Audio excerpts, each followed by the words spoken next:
have to be able to be part of a team.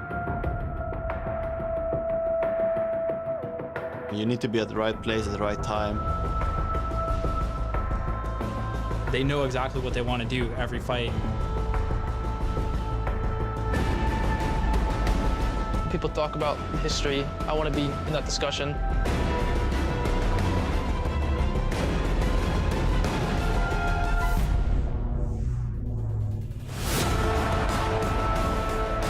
The anticipation has been building, and it is finally time. I'm not going to miss these games. They're incredible. This is hype. This is what we've been waiting for. All going to come down to this. All the marbles on the line here. They are the best team we have in Overwatch League. This is going to be so fun to watch.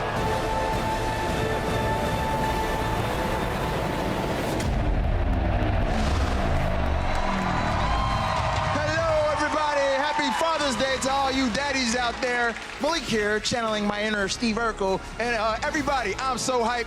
It is Championship Sunday. It's getting ready to go down.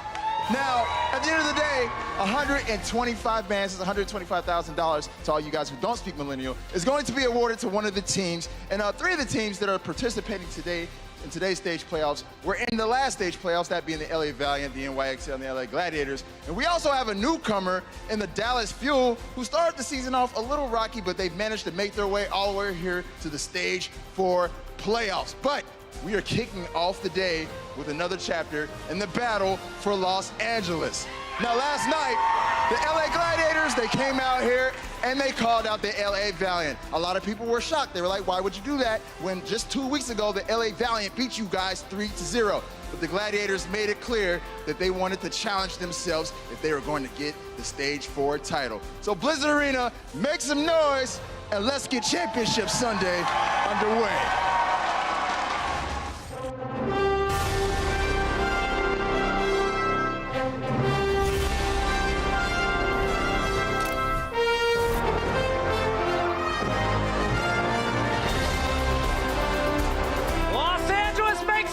It's time to get this party started.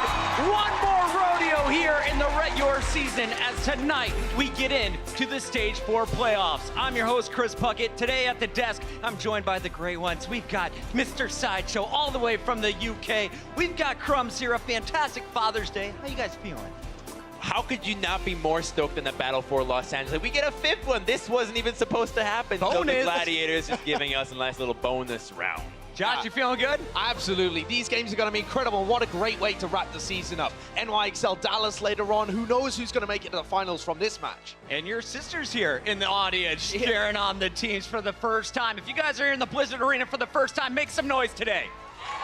A lot of new faces, a lot of returning vets, and you're going to be witnessing some amazing games. Let's take a look at the schedule a little bit later. The Dallas Fuel, thank you, London. We're in a playoff. They are going up against the NYXL, the best team in the league at 2:30. But it all opens up with the big one, fellas. You mentioned it. It's the 5th time around, another battle for Los Angeles. And if you look at the numbers, the Valiant have won 3 of those first 4 meetings, but the Gladiators bested them in terms of record here in the final stage. Gladiators got that #1 seed, and you heard it. The coach feeling great, coming out and challenging the hometown rival. You have to give so much respect to the Gladiators for making this move. They have said that you are going to earn this city, Gladiators, because they have been losing to LA Valiant, and they decided to say, for playground rules, this is double or nothing. You win here, you get everything you own. And I don't care that the LA Valiant have won 3 out of 4 of these battles. If Gladiators call out the Valiant here and win, the Gladiators have earned their freedom. They deserve to be free men, and they'll take over Los Angeles. I think all of the marbles are on the line right here. This is the battle to end all battle. Every single time these two teams match up, we know we're going to have an epic matchup. It's gone to Game 5 twice. The most recent one was just 3-0, though, in favor of the Valiant. So, Crumbs, for anyone who missed the last battle, which was arguably one of the best series we saw all stage, what did they miss? What were some of the key moments for you? Well, they missed probably the greatest game we've had in Season 1. This matchup was so close, but every single analyst thought that the LA Gladiators would walk away victorious. But what ended up happening was that Soon and Agilities had an amazing performance. The LA Valiant finally showed their peak performance, and it seems like it actually has not dropped down. So we really got to see them evolve and step up their gameplay. And even though the score was 3-0, this matchup was so damn close that it just was hype as hell. We even got to see the walkout with the Knights. Yeah, pretty special. We absolutely did. And we saw so many counter compositions and strategies come out, particularly from the Gladiators, who potentially played themselves a little bit, running a few too many niche strategies and odd compositions. But it's so great to see that creativity. I want to see more of that today. If there's one guy from the Valiant, who do you credit for carrying the win, Josh? It's got to be Soon on the Widowmaker for me, because they were playing into a lot of tanky compositions, and Soon was just destroying. He sometimes had an opposition to work around, you know, Sureforce putting a bit of pressure, but when he's playing like this against the tankier compositions, he was just picking them apart. It was like a vulture had descended on the LA Gladiators, and he was destroying them one by one. Soon has stepped up to become one of the best Widowmakers that we have. Certainly the best Widowmaker coming out of in France. The AKM's going to be playing that later on, but I think Soon, I give it to him over the top. And you have to think, you know, today it's going to be a great Widowmaker battle once again. Soon versus Surefor, who's been heating up all stage 4. He was on fire in his last match. He was, and if you look at the averages, they're very close and even slightly weighted more towards Surefor in terms of dying less and being able to get more final blows. But Soon, better at the Widowmaker duel and has this ridiculous clutch potential where sometimes he just sees the playoffs and he's got so much experience of playing in these LAN environments with all the pressure on him, and he just goes out there and destroys. So I think this is another day where Soon plays better than his average. Listen, I know it's super sick to look at Widowmakers all the time, but this is why this matchup is so hyped, because there's even more DPS that are going head-to-head that will determine everything. Pharah, Agilities versus Hydration. These two guys have been just making waves, especially when it comes to control. Just look at the direct hits that these guys are achieving. It is really impressive, and I think that they're actually making a case for being one of the best Western DPS so far. I know, look at how good they are. So if this goes to Game 5, as we kind of are hoping for, we are going to see 2 rounds of Pharah versus Pharah, and I'm not entirely sure who's going to be walking away, but I think that this is where we'll finally get to say who is better than the other. Hydration's winning for me in the eye test, but when you look at the numbers here, guys, how do the two Pharahs compare? Well, it's actually Agility's getting the better end of quite a lot of the damage done and the final blows, but when you look at Hydration and how many eliminations he's able to get and how he's actually working with the rest of his team, Hydration is incredibly talented on that hero. Now, the great thing is both of these two teams, along with NYXL, run more Pharah than any other team in the league, like almost 50% more. So I think we're going to see a huge amount of this head-to-head battle. Hydration versus Agility, Soon versus Surefor, and Fissure versus Fate. Those are the matchups I'm looking forward to today. But more importantly, guys, I can't wait to get your predictions. Let's go to you first here, Crumbs. Everyone went Gladiators last time. Who do you see walking away the champion of the final battle for LA? Well, you know, everybody loves a happy story, and it would be such a great story for the Gladiators to challenge LA Valiant and take the win and for them to earn this city. However, I hate happy stories. I think that the LA Valiant will come here and smite them down. LA Valiant will retain this city. Wings out. 4-1. Wings out for me. I like it. Crumbs is going with green. Josh, where are you going today? I think you look at the LA Valiant, they have won 3 out of the past 4 matches. But I think Gladiators came into this one with a plan.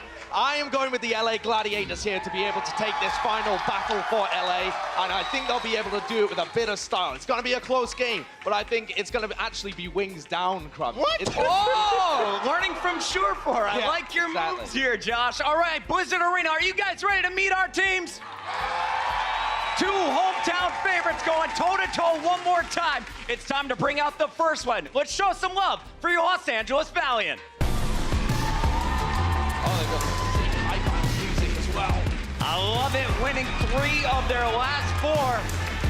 Fate and Soon all smiles as they mount the stage today, fellas. Just hear those battle drums. We never got to hear the Agilities lineup come in here with those beats. Listen, drums make a big deal, man. It totally does. That's why they're in warfare. There's musicians out there. They really are. And when the LA Valiant are coming out to those beats and to everybody else who's cheering them on, and then they know that they're going up against the LA Gladiators, this is going to be such a hype match, man. This is going to be fantastic. And like you were saying, Puckett, Fate v Fissure is one of the key matchups that we need to be keeping an eye on as well. Both of these teams play a lot of tanks. They both play a lot of Pharah. So just the base teamwork and how they get the better end of that Reinhardt battle is going to be excellent to watch. And I was asking Fisher backstage, I said, what would you prefer to match up against Fadon, Winston or Reinhardt? He said definitely Winston right now because the Valiant are so strong with that Reinhardt-Brigitte combo. Will they get that on their first map, Josh? We're going to Gibraltar for game number 1. It doesn't seem like it. Gibraltar is much more of a diving map. The Widows come into it a lot more. But as we progress throughout the series, we're going to see more and more of that kind of action. Here's a look at the starting 6 for the Valiant. You know them, you love them. Will they get another win today?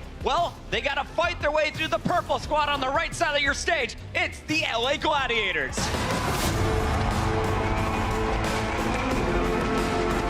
Here comes the Shazbot. Zenyatta, Tracer, he's shown it all here in stage 4. A mainstay on this squad. One of the best support DPSs you have in the game. But Josh, when you look at this Gladiator squad, they're coming in as the underdog. They lost the last matchup. Who is the key player in your eyes? It's hydration. It's gotta be. This guy is the king of the gladiators.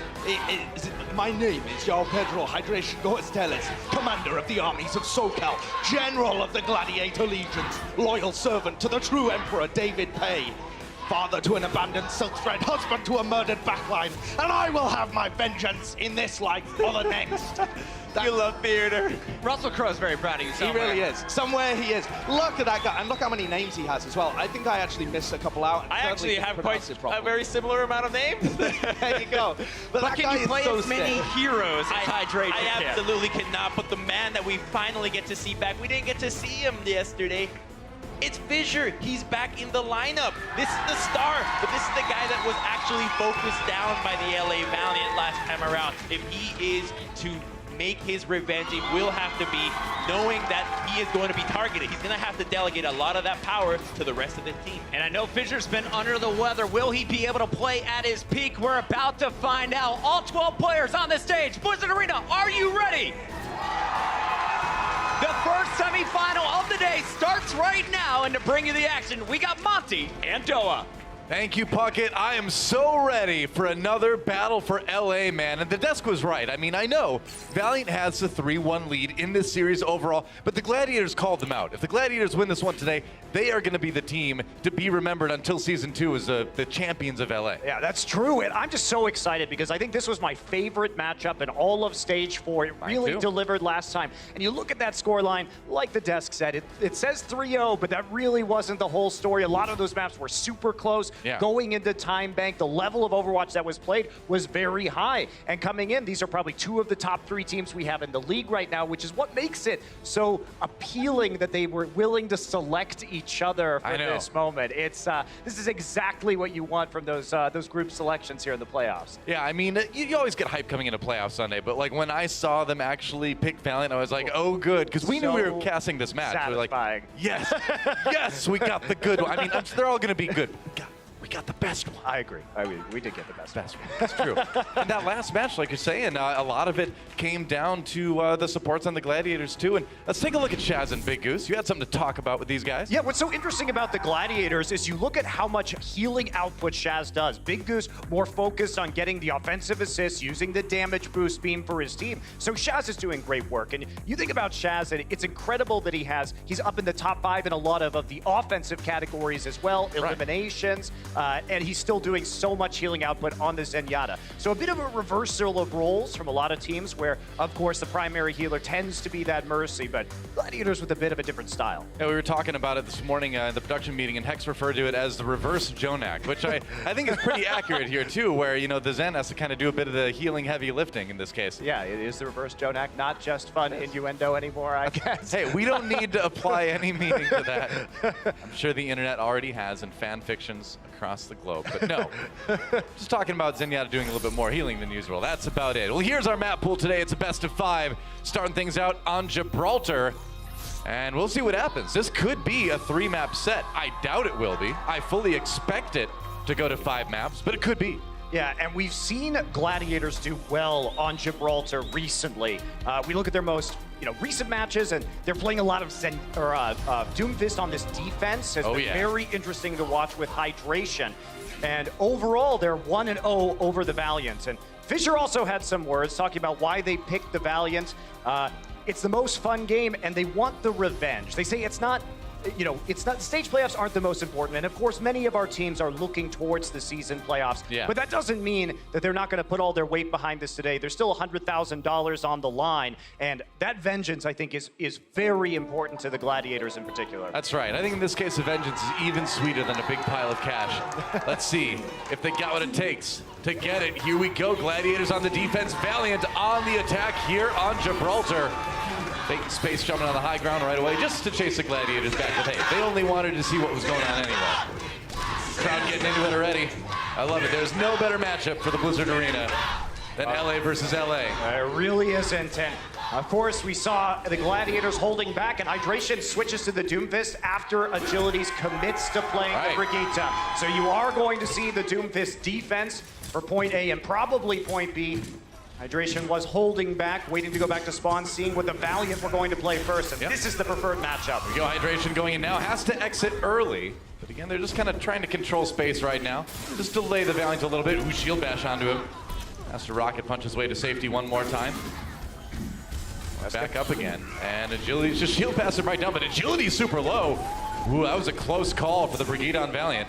Yeah, they're gonna have to play the card here. It's gonna be hard to keep those tanks up there. Agility's cycling back around through server again to the high ground, but there's a Doom. Whoa, Surefour ready to capitalize on that damage. Hydration doing the heavy lifting though, and now he's looking for more. Chases the rest of Valiant back down there, and you know, I think they attacked at just the right time. You know, when Agilities was coming out there, wasn't prepared for the dive. I mean, you can't play that position because there's a wall and the Doomfist can jump up and immediately punch you into it. So very hard. And how do you play against this Doomfist? There's not a lot of teams you could practice against. If you go into server, you leave yourself very vulnerable, lots of walls in there, chances for Doomfist to get a huge amount of shields from his abilities. Right, you don't want to be close quarters with this guy at all.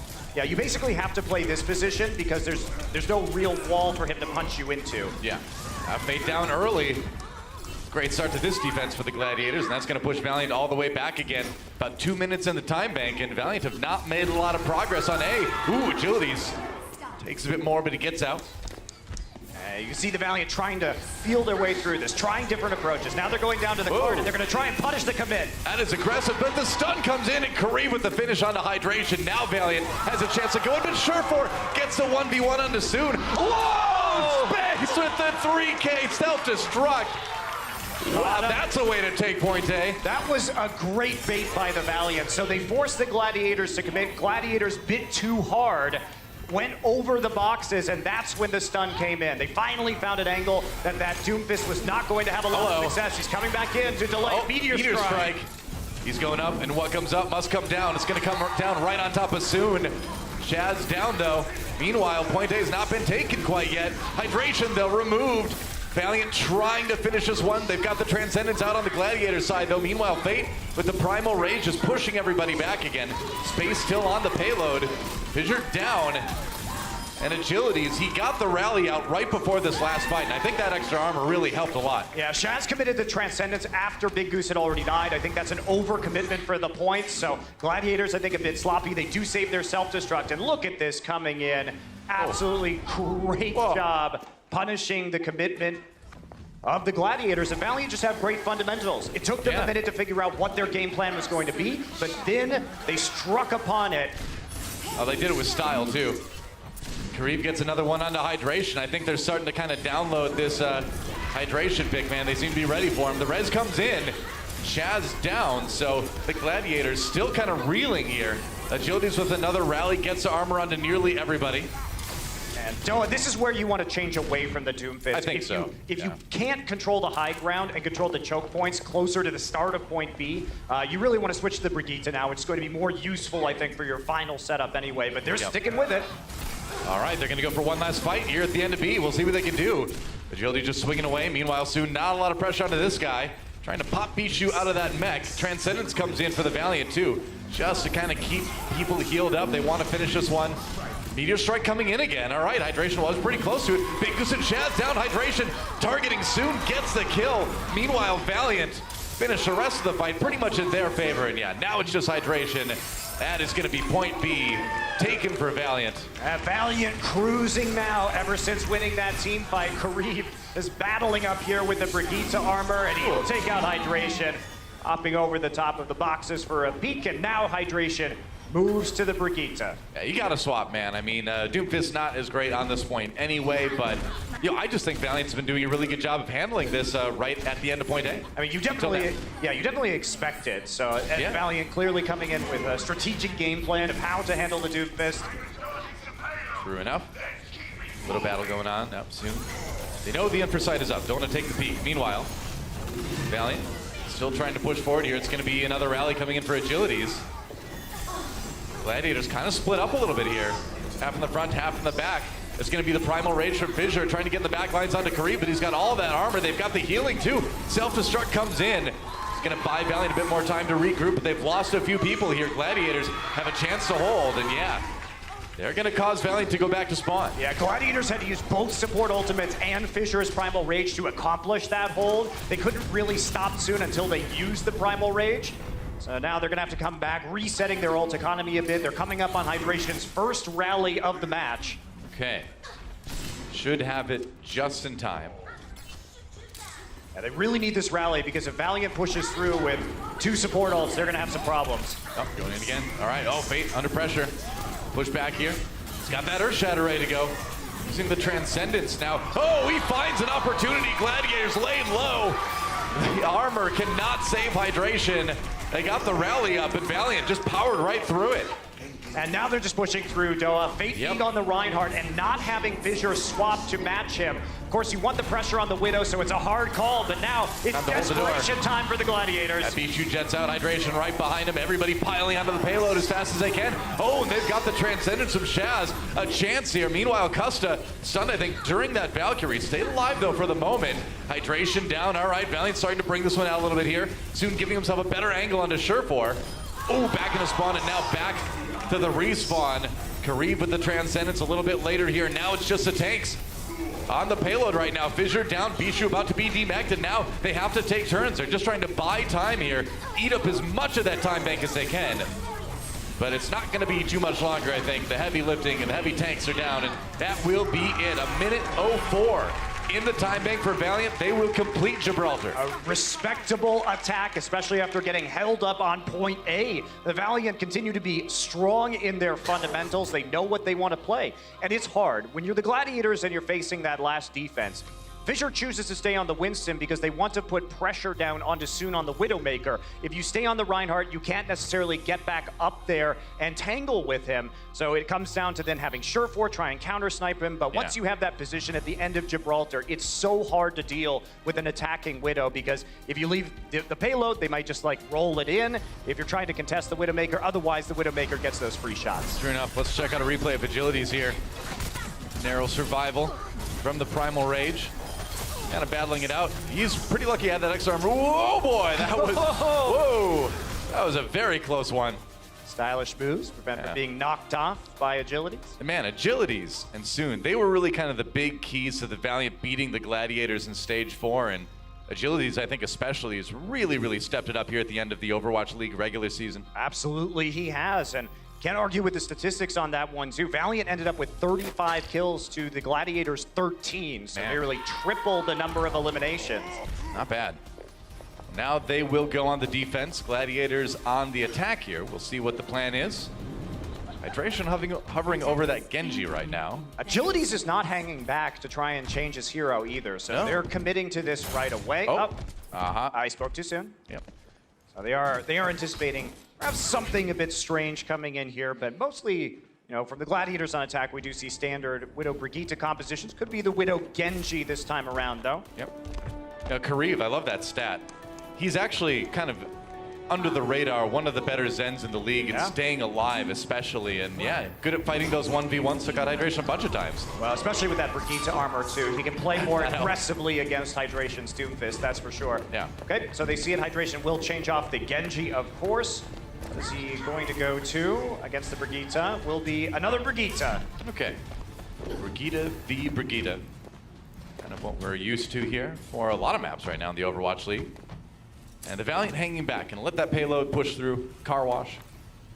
Surefour is kind of hiding right now. He's not letting them know his angle. He wants to get a nice pop-off shot here before anything else happens. And that's when his tanks are going to engage. Doesn't manage to find anything. His agilities will win the battle on top of the box. That was a good Winston shield too from Fate, just to have that there to block some of those shots. Oh, and Fate finishes off Hydration too. Valiant successful in their first defense. Rez comes in for Big Goose, gets him back up again, but now Agilities takes down Fissure. And Gladiators, sans Winston, will have to back off. Extra damage from Surefour, not doing enough to have the Gladiators win that engagement. Have to back off for the moment and try and take another shot at the high ground. What do you think's under those tarps? Valuable space supplies, though, clearly. I mean, Winston lives here. Could be crates of bananas. Who knows? Peanut butter. Here we go. Gladiators trying to assault the high ground again. I don't want to let them have it. I just say this is a typical battle that goes on this high ground. It's all about finding a shot for the attacking Widowmaker if you can manage it, or working up to some ultimates. Big Goose is going to go ahead and use the Valkyrie on as they go in. Yeah, they're getting aggressive here. Fissure gets Agilities. All right, one on the other side down too. Custard there with the res. Now Surefour. Ooh, nice shot lined up onto Soon, but Soon wins a Widow 1v1. And Valiant pushing the Gladiators back to the payload again.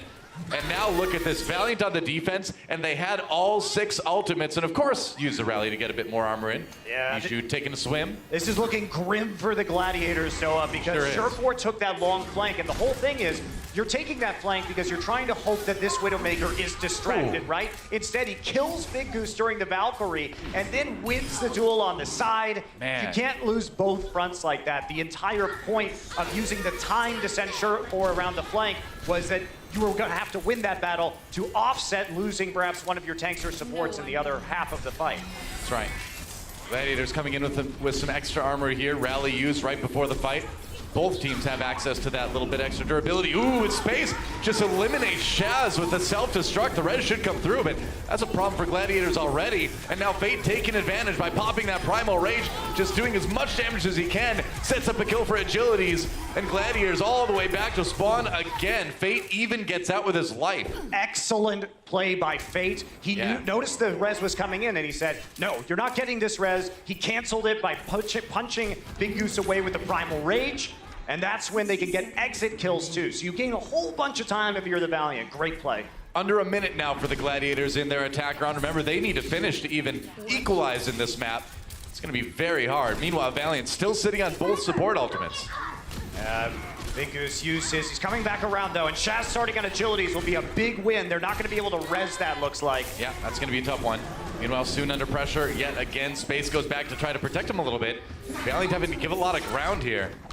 They're going to come back in once their Mercy spawns. They know they have 5 players up, so there will be a semblance of a defense here from the Valiant, just getting as much time as possible for Custer to return.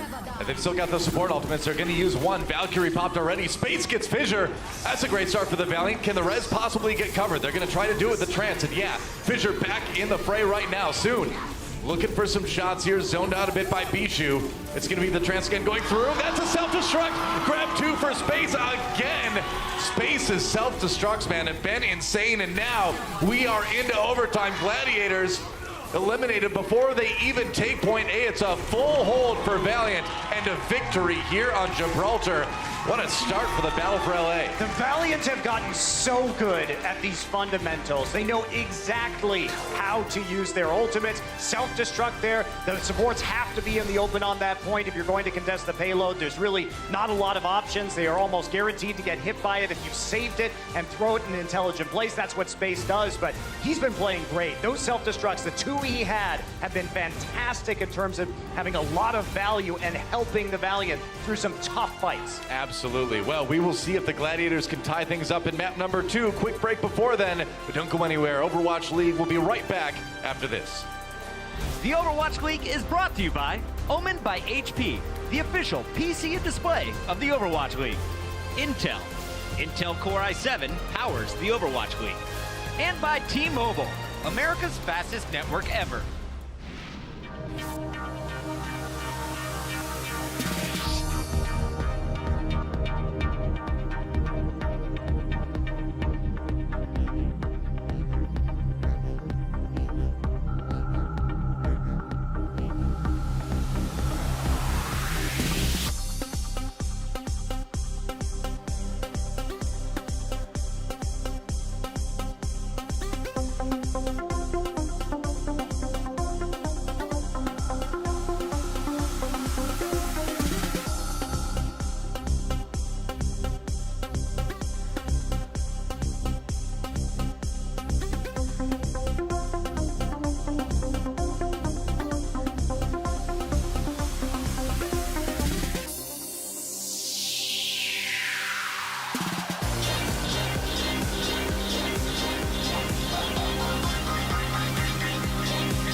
The team that given us the most adversity this stage was the LA Valiant, so we want to choose them head on. Valiant looking to take the win. It's definitely a disrespectful pick. They probably want revenge. Oh, and Gladiators more than prepared. What a way to kick it off. Perfect shot down there. And now Sureforce starting to go wild, and then Fissure has the chance to leap back in and clean up the fight. Agilities, 2 kills already, make it 3. That is huge. The Gladiators come back in and they're really winning this one out. Soon, once again, coming up with the key kill. Oh, oh yes.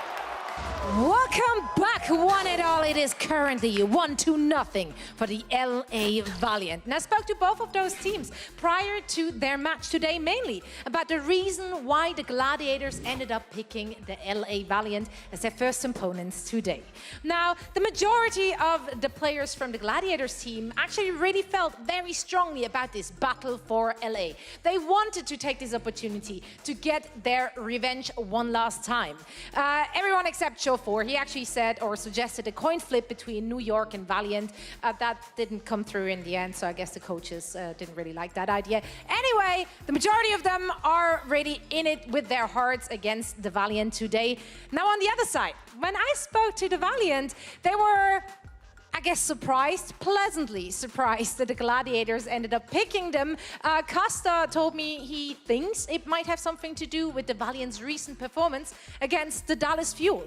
According to the Valiant, that was their worst performance in a long time, and they think that maybe this baited the Gladiators into thinking that they're currently in a slump, which, well, turns out they are not. Regardless of why the Gladiators ended up picking the Valiant, they're happy about it, because according to the Valiant, the Gladiators is the easiest team to beat out of the 4 in this playoffs. I'm just quoting, people, I'm just quoting, no disrespect. Well, yeah, okay. Do you think the Gladiators can bring it back? No? Oh, well, guess there's only one way to find out. Map number 2 coming right up. Wow, thanks, Zoe. Okay, that was some fire right there, wasn't it? It was absolutely fantastic. And, you know, that was a one-sided match, Doa. And what we need to see from the Gladiators is actual pressure on the backline, because Kareev died once. Custa died 0 times in that entire match. And the supports from the Gladiators died a combined 17 times. And also, we go back to that attack from the Gladiators. They only got 2 limbs on that entire attack. So, like, they really got to pick it up. That said, most of the Gladiators' better maps are going to be in the second half. Because if we can get to Kings Row and Dorado, Gladiators are undefeated on both of those maps in Stage 4. But they got to win 1 before we get there. And I think it might be a trick at this point, because I thought Gibraltar was their best opportunity. That's the thing. It's a best of 3. So this could end a little bit earlier than the Gladiators want. Well, our next map, guys, is going to be Horizon Lunar Colony. And you want to talk a little bit about Valiant's attack on this map that we saw last time out. Yeah, they play so well with Kareev on the Widowmaker. And you'll notice they're running a dive composition with Kareev on the Widow. And the idea here is that once the rotation from Gladiators comes into the point, you put the pressure down, and then you have this open space for the sniping to come in from Kareev. Now, this means that when Hydration walks forward, he has to stand in the doorway to avoid the snipes. But then you'll see the rotation from Kareev where he comes around for the clear shot. And Hydration is so occupied with the tanks in this situation that he has no chance. See, there's the Widow snipe coming from the other angle. So it's all about Kareev rotating, whether it's the front or the side of the point, to get those shots off. But it's just such great execution you see here from the Valiant. I mean, that's the thing, and that's the thing we've kind of seen from Valiant all season long, right? And even before that, you go back to where this team was mostly a team called Immortals back in the day. The thing that they were kind of known for most was just very, very crisp execution. But yeah, you pay that with the ability to take one of their supports and put them on the DPS for a little while too, and they've got the versatility to match that. So, map number 1 looked really good for the Valiant. That was one-sided. Let's see if Horizon is the same or if Gladiators can tie things up.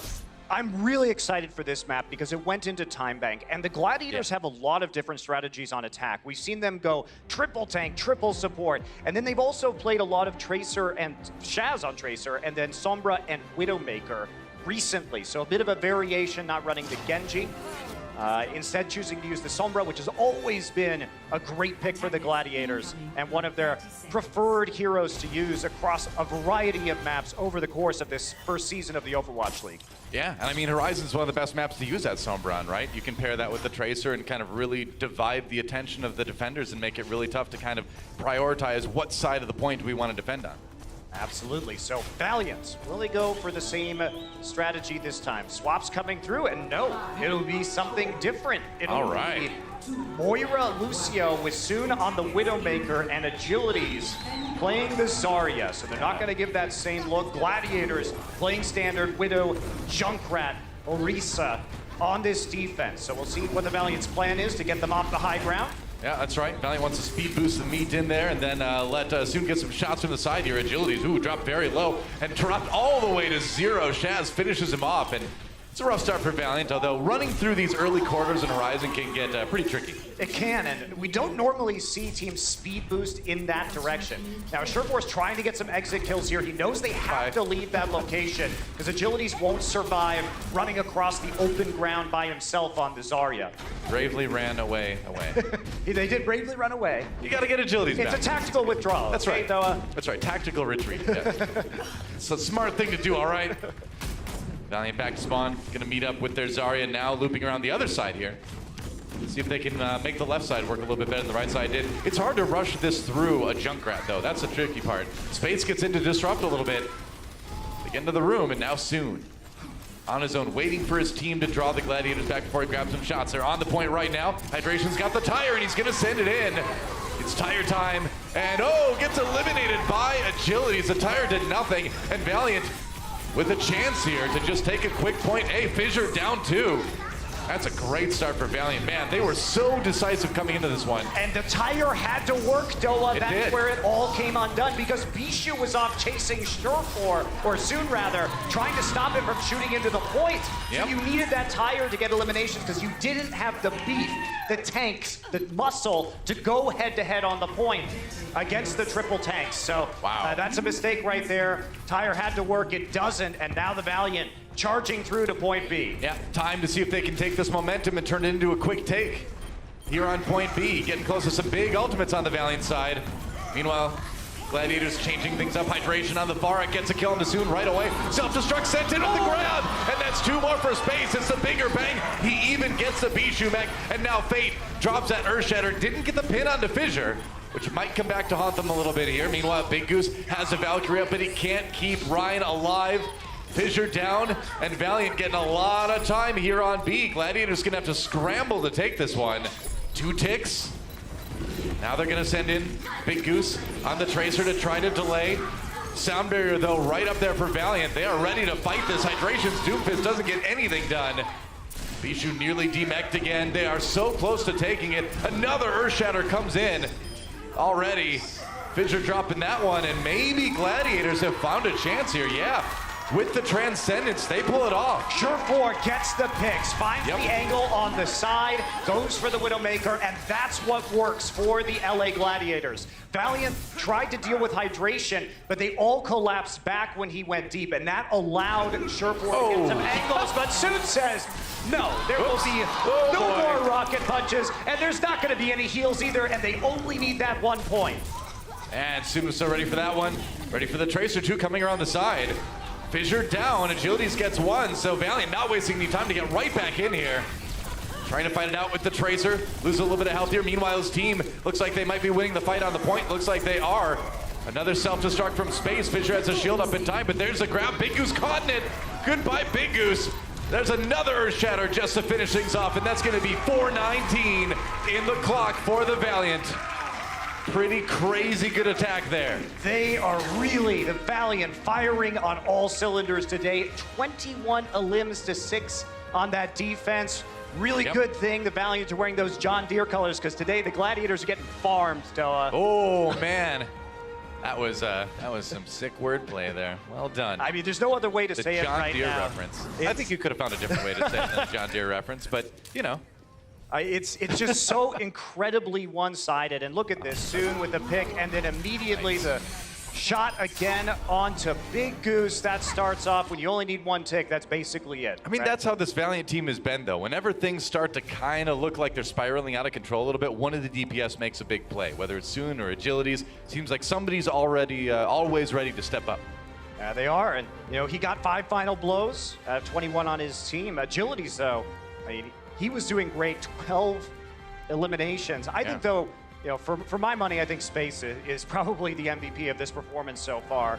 You talk about those crucial self-destructs at map 1. This time he's leading his team with 17 eliminations out of 21 total, so he's getting participation very high up there, about 80% participation right now. Yeah, some sullen faces on the Gladiators bench there as they look at another attack where they need to get a lot done and a lot done fast to even kind of equalize what their opponents have done.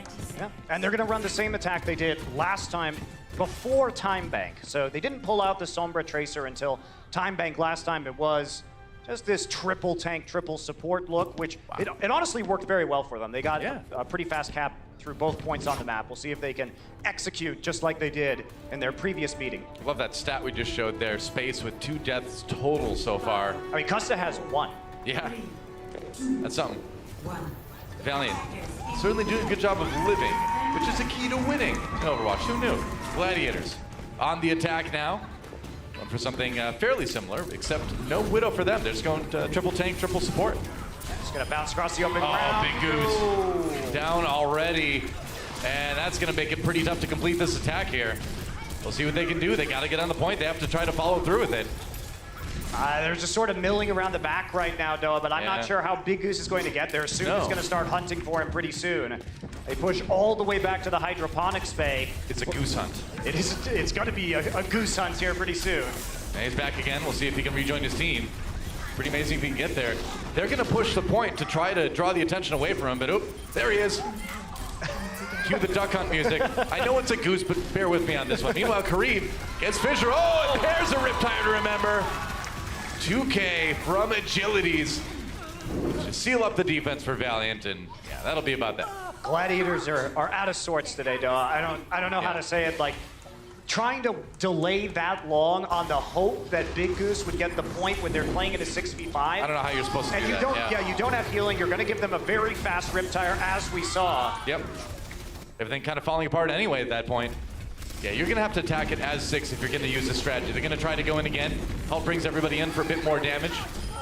A Big Goose down again! No! You got to protect the Goose! Doa, the last time these teams faced off, Soon was busy sniping the Moira left and right. Today it's the Lucio, and you have to make it there with your supports if you're going to win these engagements. Yeah, that's right.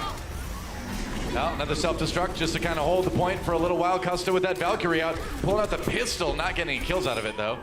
Fate gets a couple. Big Goose falls again as soon as he pretty much comes back, and now 2 minutes for the Gladiators to try this. Do they change anything, or do they just keep going for it?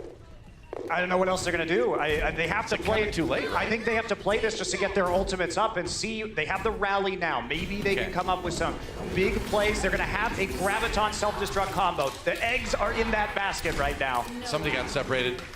On the side here, it's going to be Sherpor on his own. What? The communication totally breaking down there. Sherpor went left, the rest of them went right, and they've already lost 2 of their main tanks.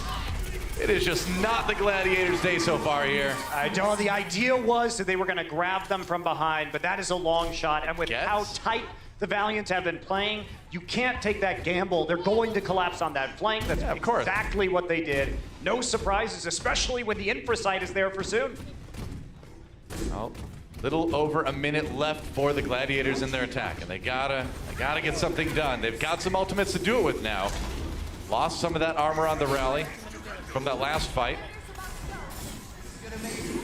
What are they doing? They're just going to heal up here. They're going to try and come down from the high ground instead of wrapping around the side. Does give them more cover, so less likely to get hit by Soon. I like it. Here we go, Supercharger used by Valiant. Fissure just walking through, he wants that big Earth Shatter. Here comes the tire though. Who's it gonna get? That gets a lot of damage onto Fissure, but they don't finish him off. Crucially, Fissure stays alive. A tick taken by the Gladiators here. Still looking for the Earth Shatter. There it is. Knocked into the air. Meanwhile, Bijou gets one with the self-destruct. Looks like Gladiators might be able to take it here at the end. Kareem trying to put his team in a situation to turn it back again, but Gladiators throwing everything they've got at this one. Holding onto the sound barrier though. Looks like they'll be able to take A. Yeah, they are going to take A, Doa, thanks to the combos and the crowd control that they had.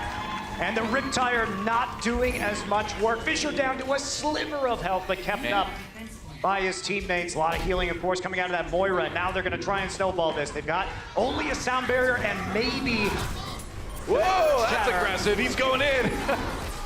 followed by his team, of course. They're trying to keep Valiant pinned back into spawn. Here comes a tire again, and that's a 2K. 2 supports down via agilities. Fisher's gonna take Fate for a ride. Let me take you to my homeland. And then kill you there. That's grim. That's very grim. Sorry about that. Man. Meanwhile. Sounds like the worst tourist trip ever. I know, no kidding. Not gonna come back after that.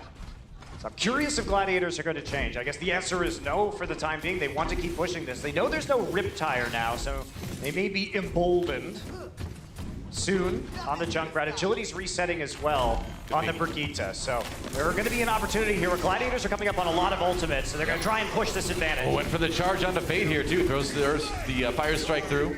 Had a good Earth Shatter last time. There it is again. Oh, wins the shield battle there. Fate out of the way.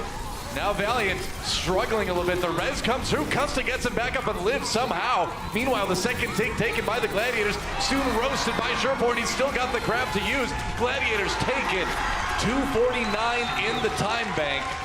Less than Valiant, but the Gladiators have given themselves a shot. Oh, it's still a game for sure, though, with how these maps can snowball. Great job by the Gladiators. They were right to save that composition. They recognized that without the Riptire and with some of the hero changes coming in, that they were going to have a pretty large ultimate advantage, and they used it well. Fissure with the big Earth Shatter. No kidding. Well, who's better at bailing out his team than anyone? Fissure. Definitely. No argument there. Have you been watching Overwatch League? Yeah. He's just such a ridiculously clutch player, and that's what he brings. Is whenever it looks like the Gladiators are down and out, he will make some massive Primal Rage or Earth Shatter play, and it delivers a lot more time in the bank as a result. So now Valiant's going to be once more on the defense, and Gladiators, you know what? They're going to stick with this. They feel like they have enough time, because when you have 2 minutes and 50 seconds, you do have time to build up some of these longer ults it takes to charge, like the Zarya. So I guess I understand why they're doing that. And also, they did have some struggles running the Tracer Sombra Widowmaker last time they played against their opponents here. True enough. So Valiant had a good defense last time around.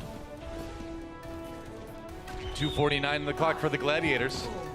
See what they can do with it. The trap has been set by the Valiant. And here we go, Gladiators looking to tie up the series. They've got to have a good time bank round here. Gonna try to speed boost everybody through again. Wait for it, waiting out the halt. No. A lot of people get pulled through. Surefour on his own. Whoa, I don't think Surefour realized the rest of the team got halted there. He did not. Yeah, that was rough. It looked very brave. We'll give him that. Well, he looked very bold there. And now the problem is Agilities has a Riptire, basically, because it's just going to be grenades in here until the shield breaks, and you get a major stall. Gladiators back on the point anyway. Might be able to grab a tick out of this. They do. Okay, so that's one tick taken anyway. Valiant on the outside looking in. They got to push forward. Fate a little bit split off from the rest of his team. Has to dive out the window. Gladiators still gaining more in the control meter here. Interesting. Surefour, too, moving over to the Widow. Wow, all right, yeah, making the adaptation. I think that's what you need to do in this situation soon. Fighting out with Bishu. Meanwhile, second take long taken by the Gladiators. Now Valiant going to go in with the Riptire and the Transcendence. Another kill on the Fissure comes in. And they maybe get the res, who knows? Custa down for the Gladiators, though. And Hydration had the rally, actually. So Gladiators, despite the rough start, they are turning this one around, and Bishu gets two with the self-destruct. Against the odds, the Gladiators will take point A. I really love that change from the Gladiators, because instead of just sort of milling around the back, this time they use the Widowmaker, knowing that 5 can be on the point. And Surefour will have an effect on this. Moreover, the kill on Custa means that because they have the Brigitte, they're going to have so much more healing in that close-range battle than we saw on the other side. So it's just a really nice swap there. Really well done. So they've got some of the extra armor from the rally. They can pair it with the Sound Barrier, a lot of HP. There's a pin. Fissure brings it in, turns around with the Earth Shatter. Fate down already. Valiant starting to scramble a little bit here. Gladiators, you want to talk about momentum? This is the definition of the word on point B. And now they have to play into Surefour's Reaper too. So he's going to be parked on the point right now. Uses his Wraith form to get back over there. Sound Barrier getting them nearly to 2 ticks. I love this change again. The Reaper from Surefour. Fate booped in the middle of the team. He's in big trouble here, getting the healing from Custa. They're having a hard time finishing him, surprisingly. Finally, Surefour gets a kill, but Agilities gets one of the Big Goose, and Valiant starting to turn this one around. They've got the Graviton out. Fate comes through at the charge, and it looks like Valiant may have bailed themselves out here. Yes, they have. They have, but Gladiators get a respectable more than 75% on the point. That was good. They're going to be pushing through towards that last tick. They have one fight to do it. Surefour says it's time for some Roadhog. Pick Potential needs to go up here. He wants to yank Agilities out of the sky. Yep. Certainly works. Gladiators, again, trying to win via their fast adaptation. Shaz pretty close to that Coalescence, too. Here we go, coming in on the left side. Valiant has a barrage, ready to go. Dangerous to use that with a Roadhog around. Oh, dangerous to be around with a Roadhog around. Very lucky he didn't get killed there. The hook comes through. Coalescence used by Shaz. Big shatter. Shatter from Fissure. That's right, and Bijou follows it up with the self-destruct, but now the barrage coming in, blocked by Bijou. It was only one onto Fissure, and the Gladiators look like they have a real chance to take B. I think they do. Goodbye, Custa. And goodbye, Valiant's hopes of defending this one in overtime. It's going to be the time bank round completed by the Gladiators. Holy moly, again Doa, the Fissure Earth Shatter at the end sets up the kill. Even though Custa slept him during the animation, he got the Shatter off, laid low a couple members of the Valiant, and that paves the way for the final tick to be taken. Really nice. Here's Fissure just doing Fissure things again. And he blocks that Earth Shatter, and then he's going to come back, counter Shatter. Now watch this, Custa gets the sleep, but it doesn't matter because the self-destruct is already incoming to clean up the point. Yep. Wow, the Gladiators really showing us what you can do when you get that momentum from point A into B. I think Valiant's a little bit shocked that they lost that point A defense to begin with. That was just such a great job from the Gladiators. And even though, like, when we look at the Gladiators, they may not be as fundamentally strong, but what they have is great compositional switches and numerous strategies. So coming out with some of these swaps has been great for them, and I like how they made some changes based on what happened on their first attack round, made the smart swaps this time. Well, they do a good job of making their opponents just uncomfortable, right? I mean, you think you've got the right pick against what your opponent's playing, and then suddenly the Roadhog shows up and grabs your far, and you're like, whoa, we didn't even see that one coming. And that's something that I think the Valiant had a hard time dealing with. But good news for them. They have 4 minutes and 19 seconds in the time bank as they start their second attack here on Horizon Lunar Colony. A lot of time to try to tie up this map. Before just taking a look around the corner there. Or taking a breather, one of the two. Valiant going with Soon on the Widowmaker again. This time they're going to come up onto that high ground. Soon posted very far back, but he's going to get found. Fissure was there anyway.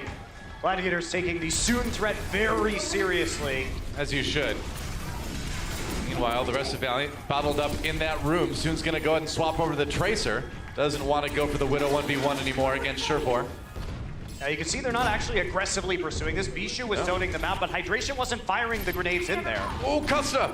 Oh man, Surefour had some good shots lined up there, and now he can't get the shot on Kareem either. Man, those are ones you gotta hit as a Widow. Meanwhile, Bijou zoning Custa out here, Kareem down. There's a Widow shot being hit. And Valiant kind of split up a little bit here. Yeah, that's gonna be the Gladiators dividing and conquering the LA Valiant. And speaking of adaptation, the Gladiators see Soon's Tracer coming out, and that means Surefour is going to try and snipe in the point from the other side. Here is Surefour looking beautiful. Just looking around the corner right there, and that was just a nice shot. Sees him by using the third-person view to see around the wall. Yep. Going for the quick draw. After that. All right, Soon backcapping right now. Nobody's going back to stop it just yet. They want to play the front instead. Oh, Custa in big trouble. Zarya shield there, but as soon as it's gone, Surefour with the kill. Now Agility's taking some damage here, and again, yeah, Valiant just completely scattered. Everybody's on the run now, and that push was done pretty much before it got started. Well, Soon was trying to get them to come back to the point, obviously, with the back cap, but you know what? Gladiators didn't bite on it. Instead, they punished the rest of the tanks as they were coming around that corner. And unfortunately, like, you have to wait for that back cap to happen. Soon has to call that, because if he doesn't, then the tanks just walk straight into a 5 versus 6, get jumped on and die. So you have to wait for the defense to move. Valiant jumping the gun on their approach a little bit. You know, Bijou up ahead here. Yep, just checking things out. Making sure there's no fast swaps coming in. Everybody's gonna jump down now. We're trying to find some shots as they come up the stairway here. Yeah, soon on the Bernata now, so they're going full in for this attack. Wow, Coalescence used already by Karib. Hydration sends in the tire and he gets three! Hydration with the 3K and the Diva mech on top of that. You couldn't ask for anything more out of that Riptire. I mean, Hydration has the Riptire. He sees the Coalescence come through. Yep. You know you're at least getting Moira in that situation, unless she can snipe it with the Coalescence before it gets there, but there's such a small amount of time because there are tons of walls around that area, so you're really not gonna have a lot of opportunities to kill that Riptire before it hits you. Yeah. That Riptire did such a good job, I think it deserves to be put on a car. It's time. It's time. That's right. I think it deserves some gold medals, so. Put some gold medals on the Riptire. Sure, why not? Hydration down. Fake gets one. Can they get the res? Avoid the 6v5. I don't know. There's no way they can get that res. So Hydration was playing super aggro and he got in an unresable spot. Had to change the Genji just to be getting back to the point in time. Sherfort gets a pick on the Custa though, so Gladiators already turning this fight around in a hurry here. Career fighting it out with Fissure. That's not going to work out. Sherfort gets the final blow there just because he likes to steal kills. Hey, who doesn't? My little brother always did GoldenEye. Don't remind me. Here we go, Valiant. Now struggling. 30 seconds left, man. That was such an important kill onto Hydration, and Sureforce saved them. If he doesn't hit that shot, then they're gonna get rolled on A. Instead, the Gladiators stabilize. The shields are up here on the time bank defense. One push left for the Valiant. And the ults are up for the Gladiators too. They've got what they need to defend. This is their map to win right now. Fissure with the Primal Rage early on, disrupting the Valiant as they try to come through. And now he's gonna get in the back lines. It's a problem for Kareem, he's down. Fissure, once again with a big individual play. They take it out and Valiant can't even make it to the point. The Gladiators tie up the series. There was no way they were getting there, Noah. Nope. There was a self-destruct, there was a Primal Rage. Gladiators popping the tank ults to make sure no one's going to touch, and Gladiators come back for the big win on Horizon. And this is the series we were hoping to see. We are all tied up. Couldn't think of a more perfect place to be here. We're going to take a quick break, and when we come back, we'll see who breaks this tie in the latest edition of the Battle for LA. Don't go anywhere, guys. Overwatch League coming back right after this. The Overwatch League is brought to you by Toyota. Let's go places.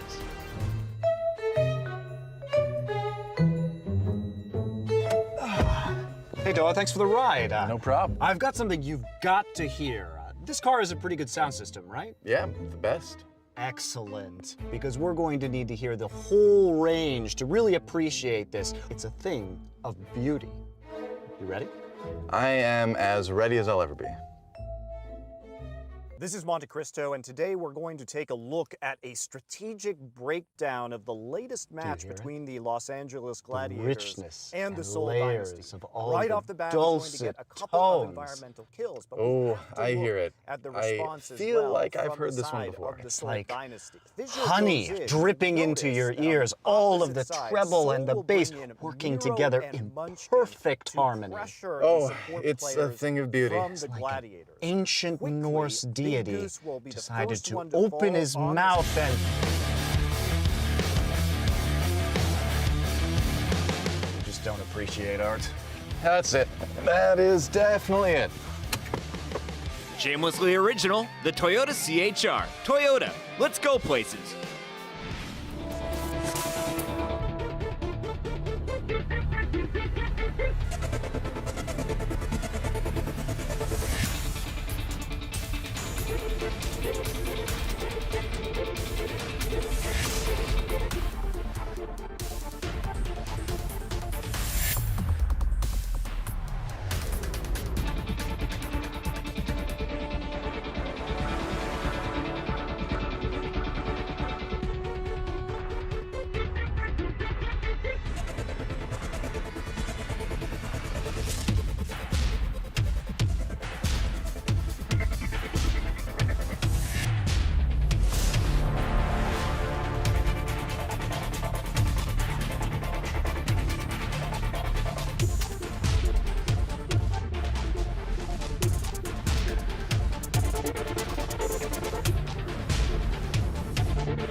The Valiant start off Championship Sunday red hot, but Hydration goes dad mode with this Riptire to make the series all tied up at 1 apiece.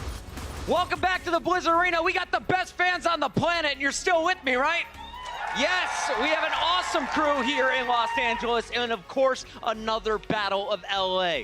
It's the 5th time around. This one all knotted up, and fellas, I was a little bit worried it was gonna go all in the Valiant's favor after watching Gibraltar, but now we see it. It's a 1-1 game. Are the Gladiators the favorites right now? I don't know. Looking at the second half as it comes back, I wouldn't have even been that bothered if LA Valiant were 2-0 up, because Gladiators are tied at the top of the NYXL for the biggest reverse sweeps. So they tend to get rolling in the second half. So it's all looking good if you predicted the Gladiators. Crumbs, walk us through our first map as we go to the highlights here. We went to Watchpoint Gibraltar, and of course, this map known for the snipers. A lot of good kills coming in here from both sides. Hydration's Doomfist, though, not as effective as the Gladiators hoped. Yeah, maybe he's shown it a little bit too much. The Valiant clearly knew that, or rather, how to play around the Doomfist. And this map tends to go the distance. A lot of times we see it, but look at this guy. The coordination from space, I think this was the moment that allowed them to actually capture the point, but this was very lopsided from the LA Valiant. Monty was mentioning it. At the end of this game, the supports from the LA Valiant had only 1 death, whereas Gladiators had a combined total of 18. So this map was the thing that was making us a little bit worried about the closeness of the series. Both teams actually really struggled on point A. I think they did struggle actually to get past Hydration and Doomfist, and then they struggled to get past agilities here on the what's the name of that hero? Brigitte? Yeah, that's what her name is. Yeah, and it was 2 massive clutch plays that ended up coming through. One of them being the Earth Shatter at the end. And then when we see more Ryan v Ryan that happened all throughout Horizon, it was just a pleasure to watch. If we had had Johnny on the desk here, he would have been all over himself. Somewhere Johnny is just ear-to-ear grinning. He is, yeah. But this was fantastic. And we had Horizon in the previous battle for LA, and it makes for such an entertaining fight because both of these teams love playing tanky compositions, the triple tank, the quad tank, and they just roll through. There's so much momentum when you play these styles. You can see, even though Gladiators finished with only a couple of minutes, they were still able to full complete, because once they get the rhythm going, they're just all the way through. And I think they really changed their game plan, knowing how to beat the LA Valiant, because when Valiant beat LA last time, they were just focusing Fissure non-stop. This time, LA Gladiators is putting that same treatment onto Fate. How many times did Fissure go for the solo shatters? How many times did Hydration see an amazing Riptire? So the focus out of the Gladiators in these maps where it's not just Zenyatta, there's a lot more creativity, I think allows them to shine, and that's why we saw them succeed in this map. Now, if you've been watching the show, we talked a lot about the Widowmakers coming in. We're going to be talking a lot about the tanks, but I want to also key in on some of the supports here. It's the players we don't show on camera as often throughout the games, but they had a huge impact, at least on Gibraltar. Let's take a look at some of the numbers, Crumb. That's right. We looked at Kareem versus Shaz on the Zenyatta on this map, and as you can see, the stats are as lopsided as they come. You have Kareem that has been focusing more on the DPS, but it's really strange to see Shaz taking this alternative healing. It's almost as if they told him, hey, get rid of that Jonak syndrome and start healing us out there. But in the end, I think Kareem is the guy that you're gonna have to watch out for. He's clearly having a bigger impact on Zenyatta than Shaz. If the maps will favor Zenyatta, I think the LA Valiant is going to be very happy. Josh, you agree with that?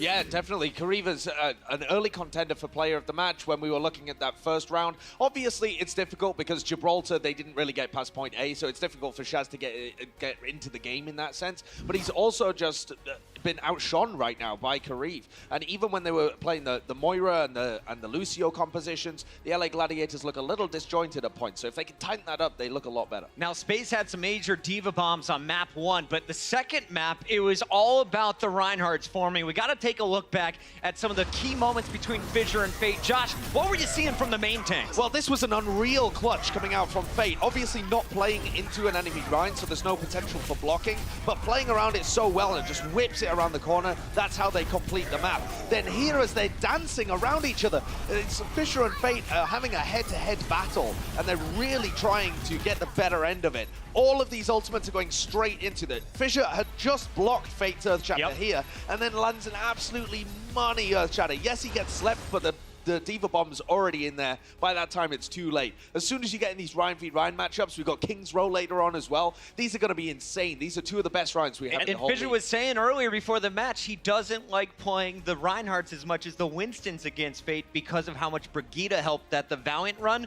Well, you saw some huge plays from Hydration, getting those stuns and opening up a few of the shatters. Yeah, helping him out. He was just so bold. I mean, he would just be charging from the high ground straight onto the point. I think that the Valiant just did not expect the aggression out of the Gladiators. We hadn't seen such decisive play because point A looked so disjointed that to see them pick it back up was just a shock for everybody involved. Sideshow here on Championship Sunday. It's all about the best of fives. We're not playing just 4 maps. This one could go the distance. First team to win 3 will move on to our grand finals. Knowing the remaining maps, how does this one play out? Let's go ahead and take a look at what we expect to see here in the second half. Well, Monty was saying it. The LA Gladiators look like they get better as the series goes on. The LA Valiant, no slouches either, but the LA Gladiators have been undefeated on Lijiang and have had a stellar record on Dorado as well. In terms of just the eye test as well as the statistics, I think the Gladiators should be favored on all 3, I think, of the maps. Oh, no, that's a load of baloney. The stats are practically the exact same, 80 to 100, the same amount of maps played. I think that this is not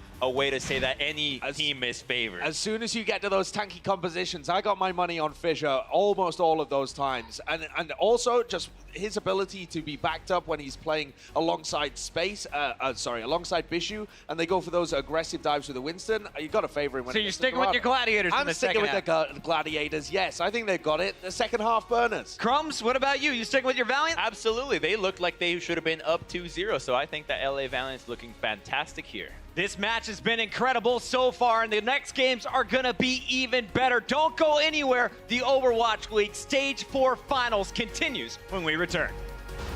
The Overwatch League is brought to you by Sour Patch Kids.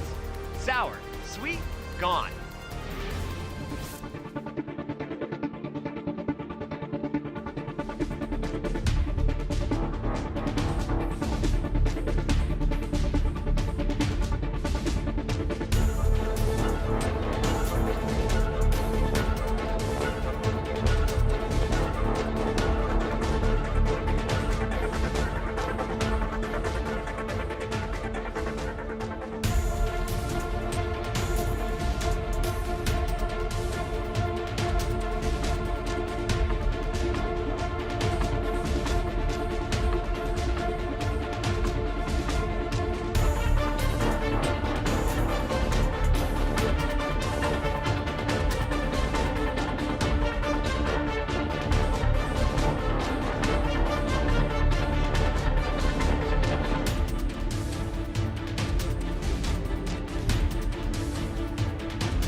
Welcome back, ladies and gentlemen. It's a tie game 1-1 in this matchup between the LA Valiant and the LA Gladiators at the half. Big all-star performances coming out of Fisher. It looked like the Valiant were going to run away with it at the beginning, but the Gladiators were able to get back in it with that big performance from Fisher. And Space also looking really good with Diva Bombs. Just some good all-star performances on both sides. And while we're on the subject of all-star performances, Intel All-Star voting is available today.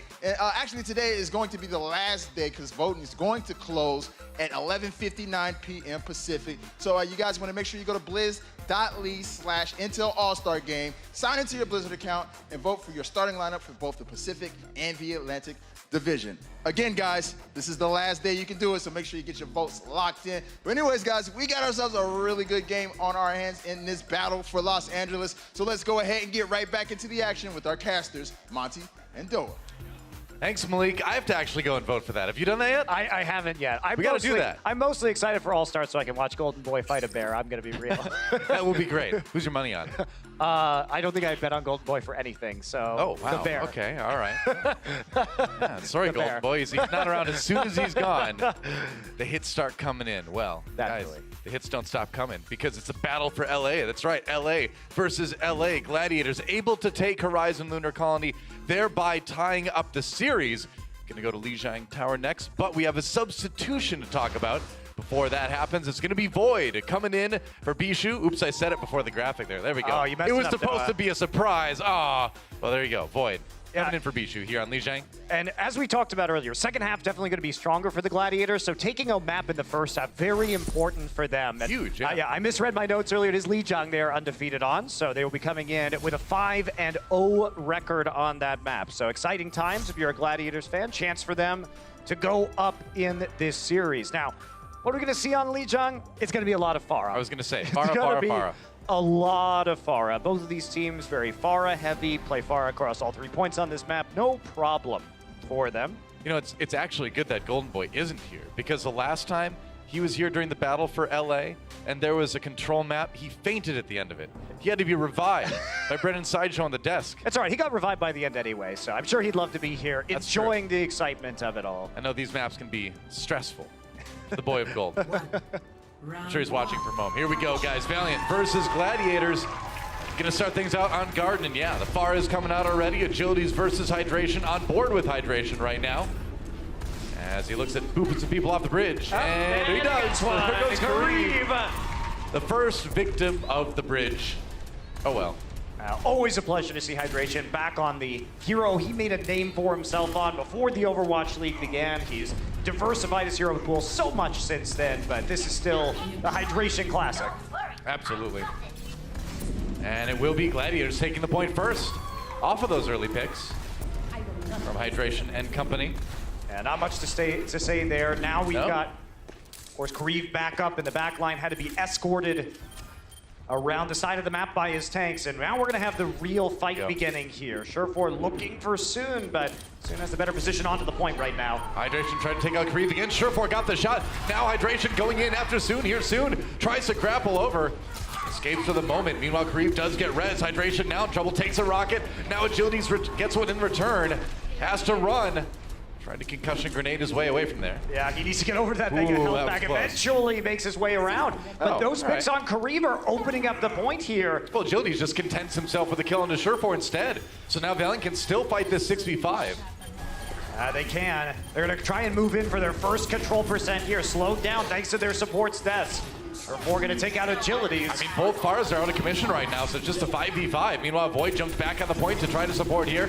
It's going to be the Valkyrie from Custa and Big Goose. Both Mercies popping the ults, and now Shaz done first. So Valiant with a chance here. Void a little bit on the run, turns back around. Oh, and he's got a shot here on to Soon. Hard to fight that 1v1 if you're the Widowmaker, but he's able to grapple away. Now Void going to get DMAG'd in a little bit of trouble. Goes ahead. Can't quite get back into the mech.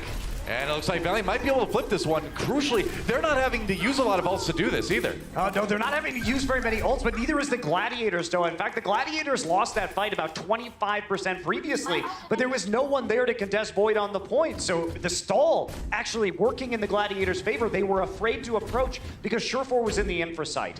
So that buys them a lot of time, puts the Gladiators really in one fight territory here on Garden, so they don't commit very much.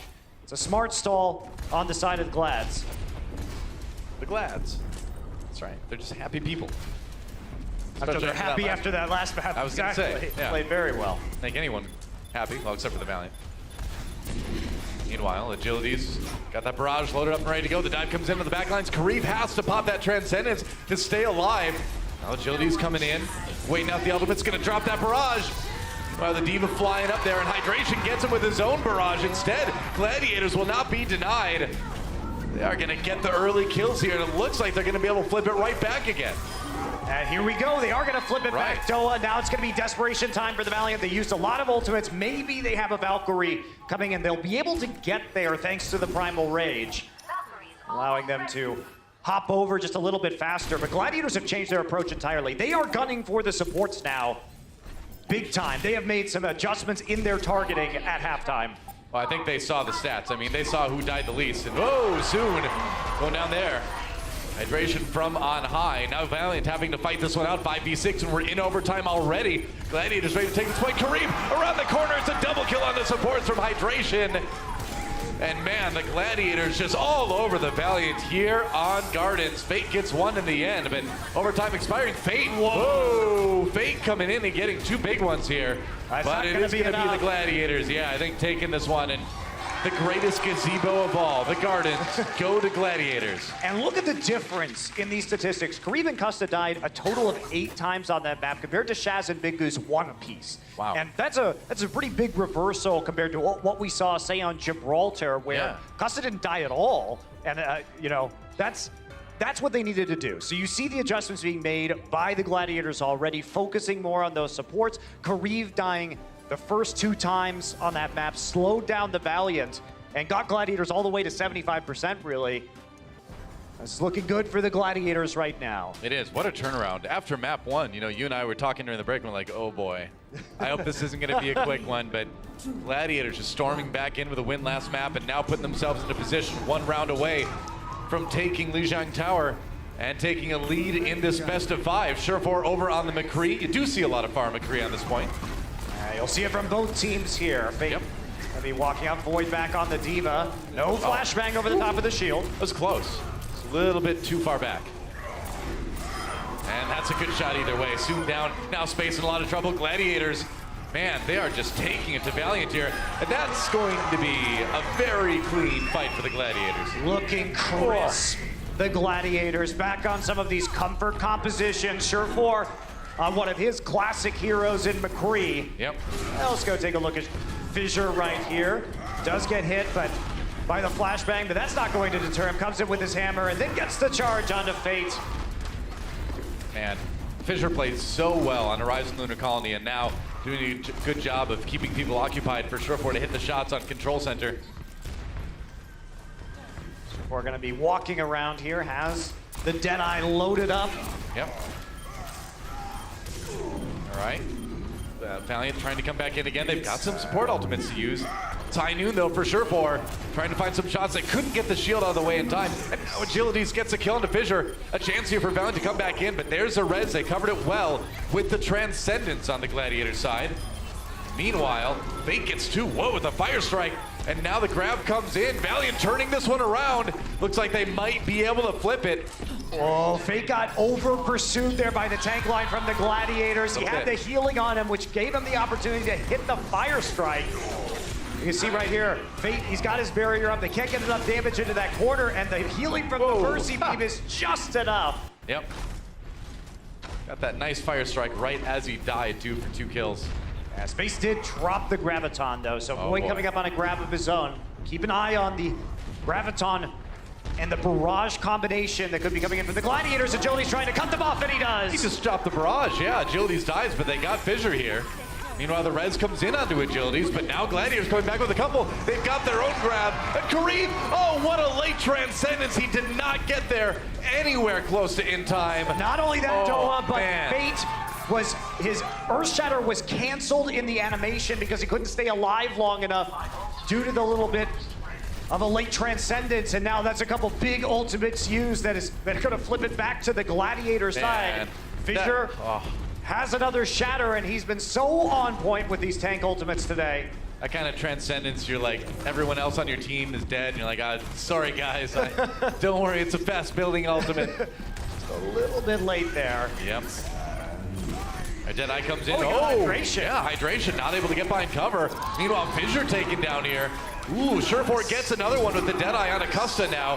People in the wrong place at the wrong time. Shaz pops out Transcendence, gets the res onto Fissure via Big Goose, and Gladiators do not let Valiant make much progress on this point. Yeah, so it's a 4 versus 4 on the point right now. They had to use a couple big ultimates to get it through. Fissure did drop the Earth Shatter. Surefour's going to take a late shot onto Agilities. That is massive. He can't be res. Surefour is the MVP of this tier right now. Custa that works against Widows, but not against people with flashbangs. Big Goose even gets one onto Space here. And Gladiators, 99% in overtime. They're cleaning up the Valiant. And this is going to be a quick 2-0 on Lijiang Tower for the Gladiators. That was a risk by the Valiant. They knew they had to contest that point. They made the decision to go for the resurrection, but Surefour was there and waiting. I appreciate the bravery of Custa in the end there, but yeah, you fly close to the McCree and you're going to get a bullet in the brain. That's rough. Well, Gladiators take the lead in the battle for LA. One win away from winning the whole series. Let's see if Valiant can come back and tie it again on our next map. We'll be back after this. The Overwatch League is brought to you by T-Mobile, America's fastest network ever. Omened by HP, the official PC display of the Overwatch League. And by Intel. Intel Core i7 powers the Overwatch League.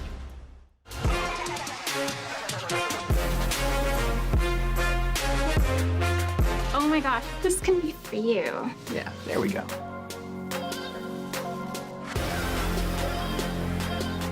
What? i7. Core i7 8700. Oh, so cool. I'm like shaking right now. Holy crap.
You have to be able to be part of a team.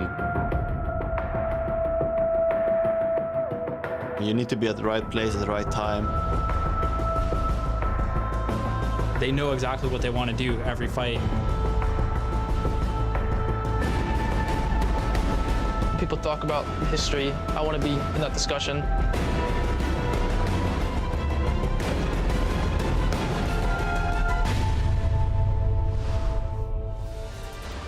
Welcome back to Playoff Sunday here at the Burbank Blizzard Esports Arena.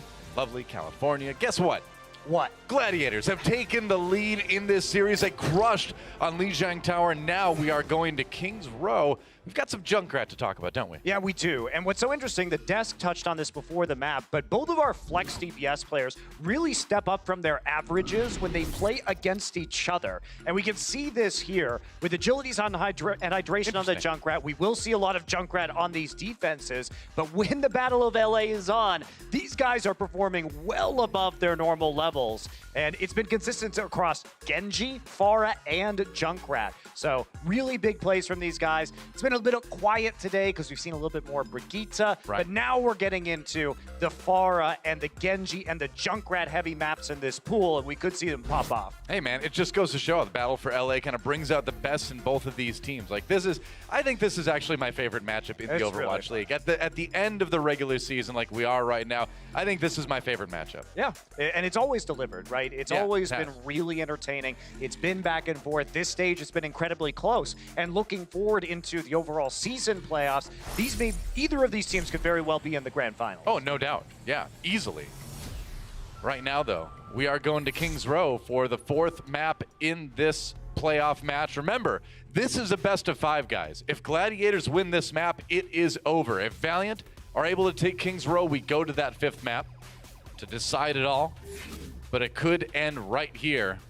Gladiators can pull it out.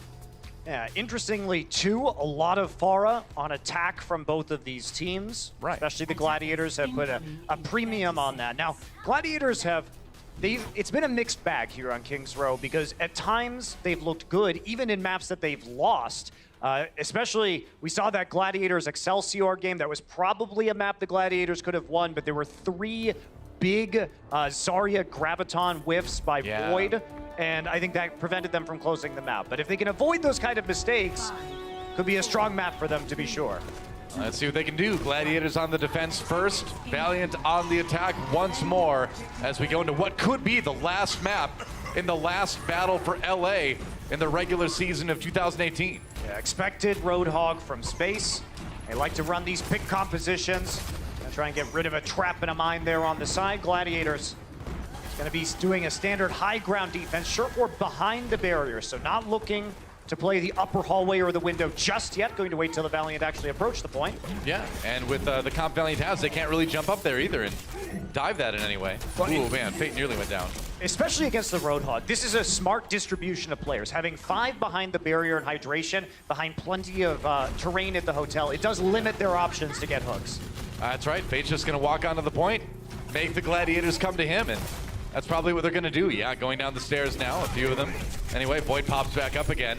And Space just hoping that shield goes down for just a moment so he can get a pick. Meanwhile, Void gets D-Mech. That's pretty much what you need from this attack here. Let's see if they can snowball it into a take. They've got 1 tick already. Riptire coming in though. Hydration could turn this right around. He's got to get something with this. And he doesn't. Ooh, man, he can't get anything. Nearly killed agilities, but not enough. And that is pretty tragic for the Gladiators. Yeah. They do get the kill into Kariv, though. Yeah, and they also got the chance to resurrect Fissure. So that buys them time. It was a distraction so they could get the resurrect off. Void also gets back into his mech. He was demeched a long time ago, trying to touch the point to stop progress. It was a risky play. Looked like there was a bit of a miscommunication there, but now Void back in his mech, so all is right for the Gladiators. And Valiant only getting about half the control meter built up to try to unlock the payload. Now in the Widow v Widow. Sure, trying to find soon. Oh, nice but Void's the one who finds him. Meanwhile, Space, gets the hook onto Hydration. Don't know if that's going to be resable. Hydration walked into the hotel instead of spamming grenades into there. That put him in range of the hook, and that might be the end of this defense. Well, Agilities brings his tire right back again to D-Mech Void there. And I think you're right, man. I think that looks like it might be what it takes for Valiant to get the payload moving. Big Goose falls, and that will be point A taken by the Valiant. And this week, Doha, Hydration's just been a little bit too aggressive at times in his positioning. And you can't just walk into the hotel like that and get grabbed by the hook. The whole point is they can't go into the hotel to flank the point. Yeah. Because you're spamming the grenades in there, and you can't just give it to them like that. You have plenty of terrain to hide behind, plenty of space to back off, so you're not going to get hit by the Roadhog. That said, Gladiators now going to change over to the Pharah, which we don't typically see on the defense of King's Row. And not as often, no. I mean, except unless the Valiants are playing it, so Gladiator's going to try it this time. Huh. Meanwhile, double sniper for the Valiant. Agility's going to swap over to the Hanzo for point B. They're not going to use the Zarya, not going to try to produce any big combo or anything like that. Self-destruct comes in for Void. Fissure down already. Oh, and soon gets a pick onto Surefour too. Valiant stalled out, but still getting the picks they need to roll forward a bit here. And that means the payload isn't going to be stopped at all. Yeah. Valiant just keep it rolling thanks to the shot from Soon. That's right. Big Goose down too. Agilities finds another one. Gladiators struggling to handle the double sniper. Hydration wants to turn all that around though. Gets a kill into Soon, and now the Gladiators coming back in with the Transcendence. Kareem pops his own. That payload is still moving forward though. Gladiators have to pull back and get ready for another defense. And they're going to get Void down as well. Fissure just has to jump in you gotta desperately do something. because he knows that those respawns may not be there in time. They're slowing the payload down at the very least. Hydration still floating in front of the cart, buying time for his allies, but there may not be anybody left as they are staggered to defend here at the end of B. But that's what you do, right? You just die on the payload if you're the defenders losing a fight, and that does buy a couple extra seconds. You never know when those seconds are going to come up big. Yeah, sloppy defense overall from the Gladiators, however. Valiant, you know, it was all Soon, honestly. Like, if he hadn't gotten a lot of those picks, the payload would have stopped at times, but oh, speaking there's of another which, one. Hello. Man, Earth Shatter comes down from Fate, and they knock a few people down with it. Fissure taken out early, the payload making some progress here. And right now, Custa having another deathless map. All that pressure that they were applying onto the supports on the control map on Lijiang Tower has dried up. And Agilities has that Dragon Blade ready too, so now they're getting those zoning tools in, which is what you need to finish King's Row. High ground taken by the Gladiators here. Valiant still trying to push forward. 3:20 on the clock, and the payload is nearly there. Dragon Strike goes through. Did he trap him? Oh, it's going to force Chaz to pop that Transcendence. Kareem down too, so it is a perfect time for the Gladiators to run in. Agilities gets Hydration from behind, though. Surefour finishes him off. So the Gladiators going to be able to force Valiant to at least back up and regroup for a bit. Yeah, Hydration now with the Genji can play with the verticality a little bit better, trying to get in Soon's face. Agilities, he takes the opportunity to switch to Brigitte. So Hydration maybe making a swap here himself. Yep. And he will. Back to the Pharah. Okay. Hydration on the Pharah, Agilities on that Brigitte. Gonna get Dovan though, Soon trying to back away, get out of this huge mess of purple people eaters. Manages to stay safe for the moment. Fissure there with the Primal Rage. Needs to rejoin his team though, and Hydration up on the high ground. Self-destruct sent in, but no kills with that one. They nearly got Surefour with it.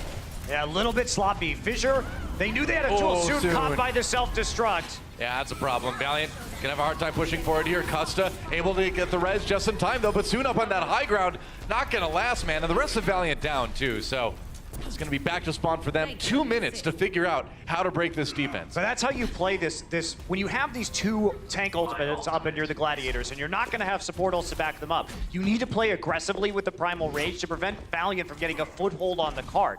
Then you have that 1000 HP. If you go low, you can then charge Big Goose or Shaz up to their ultimates, and you offset them in a very good way that the defense is always going to have something strong to hold with. Sure enough.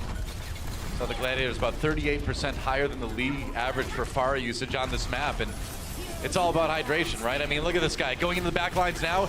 He's got the transfer from Chaz to keep him safe as he gets aggressive, and once again, the Valiant push back again. And look at this, is what we're talking about. So they come up with the support ult, successfully hold with that. Yep. Now they have the Primal Rage back up again. So what the Gladiators are doing is they're offsetting their tank and support ultimates because it gives them the most tenacious staying power on this payload. Some Tenacious D, you might say? It's definitely the Tenacious D here. It definitely looks like some Tenacious D here. Hydration really close to the barrage here, too. All right, and Surefour with the Infra Strike. Can give everybody vision. I guess Soon has his pop, too. Oh, Soon gets a 1v1. Now the barrage, no! Denied. Hydration taken out early. They had the shield right there. And now Valiant gonna start pushing forward. Surefour down again. Shaz not gonna last. They got on the payload.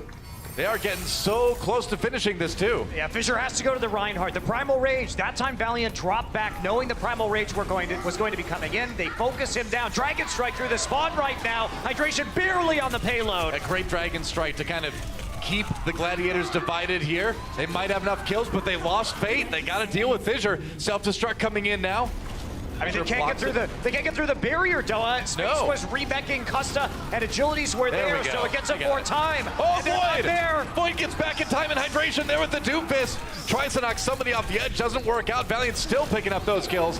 Hydration down. It was a valiant effort for the defense, but the Valiant might still take it, although they do lose space. Shaz gets one. There it is. They get it there, finally. Ooh.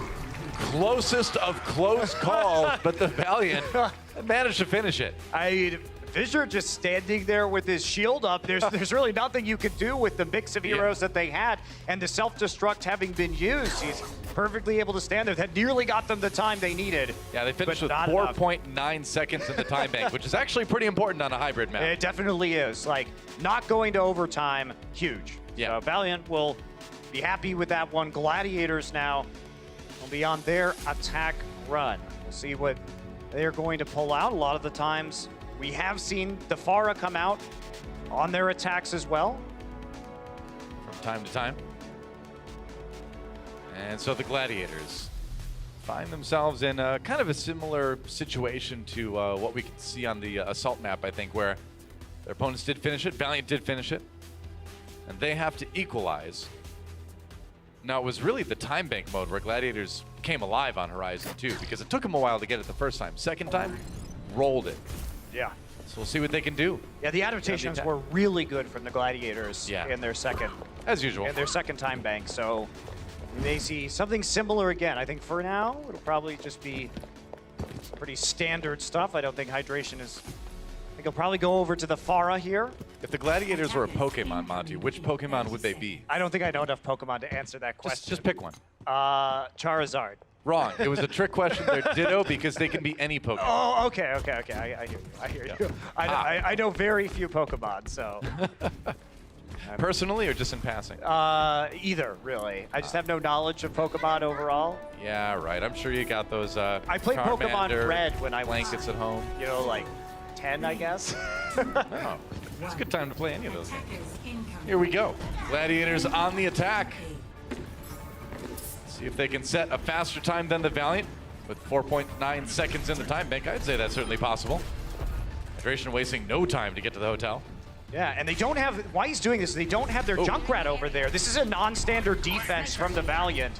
So he's gonna have an opportunity to get behind the formation here. This could be disastrous for the Valiant. Yeah, they're totally split up. This is a really confusing fight right now, actually. Everybody kind of on their own on the Valiant. They finally kind of coalesce again, but the Gladiators are already kind of taking the space around the point. Oh, Kareev! I get worried about Zen sometimes, Monty. You should be worried about the Zen right now. I mean, they're all just stuffed in this upper hall. Fate's the only one on the point. They can turn onto him. This is so interesting from the Valiant right now, but Gladiators trying to take advantage of it. Soon finally gets a pick onto Surefour. Void demeched, actually, so Valiant turn this around and get the defensive fight win. Yeah, the problem is Soon is down right now, and he's not in a very easy spot to get to. Looks like Custa will be able to go as the Gladiators are going to pull back beyond the choke point. And we're waiting for Fissure to respawn right now. Lots of ults on the side of the Valiant. That was nearly disastrous. If Hydration had hit a couple more rockets, that would have been the Valiant collapsing like a house of cards. I thought he had Kareev dead to rights a couple times on that one. Tire coming in. Agilities wants to turn around the defense again. They force the Transcendence out of Shaz, and with Big Goose already down along with Hydration, that's going to be a Transcendence, and I think the Gladiators want back big time. Definitely, and now Valiant sitting here with 2 of their support ults available. Yeah. Supercharger to get that Rip Tire back up very fast, and Void is just... Poor Void. Being toyed with right now. They aren't going to kill him. Void just going to walk around the corner with a Mercy Beam on him, try and get that mech back up. That's all you can do. I mean, you can't kill yourself on this map as a mini diva, so, or at least not right here anyway. So you got to find a way to make the team do it. That is a horrifically nasty stagger for the Gladiators to deal with. Feel dirty watching that one, obviously, but he's going to get res, so gets his mech back immediately, but that means no res for the next fight. Yep. Soon trying to find that shot. Just Shaz. Here we go. Supercharger was used by Fate too down on the point. Well, hydration trying to come into the windows. That's a dangerous prospect. Tries to go for it again. He just uses a barrage. He really wanted Soon dead. And why not? Takes out the Supercharger too, but now he's chased down by Space and eliminated. Kareev with the Transcendence. And what do you think about that barrage? Was it worth it just to kill Soon like that? I think the big problem, Doa, was that it required too many resources to kill Soon because the Mercy was there healing during the barrage to make sure he didn't die, which meant that everyone on the point from the Gladiator side didn't have sufficient healing to stay alive. And afterwards, of course, Space can just go up there and deal with the Pharah by himself. So I think it was just an overcommitment. And now Gladiators trying to get some, like just a point on this map. They still have to push through the whole thing and there's 50 seconds. Yeah, under a minute to go for the Gladiators. Riptire coming in. If they could, oh, and he got Surefour. Okay. That's another one now that the Gladiators have to deal with. A great Riptire from Agilities. Big Goose can't go into the hotel either where Surefour died. So again, it's a waiting game. They're down to one push, really. Alderworth Hotel is a dangerous place to go if you're the attackers. Wouldn't recommend staying there. 1 star on Yelp for check in, but you don't check out.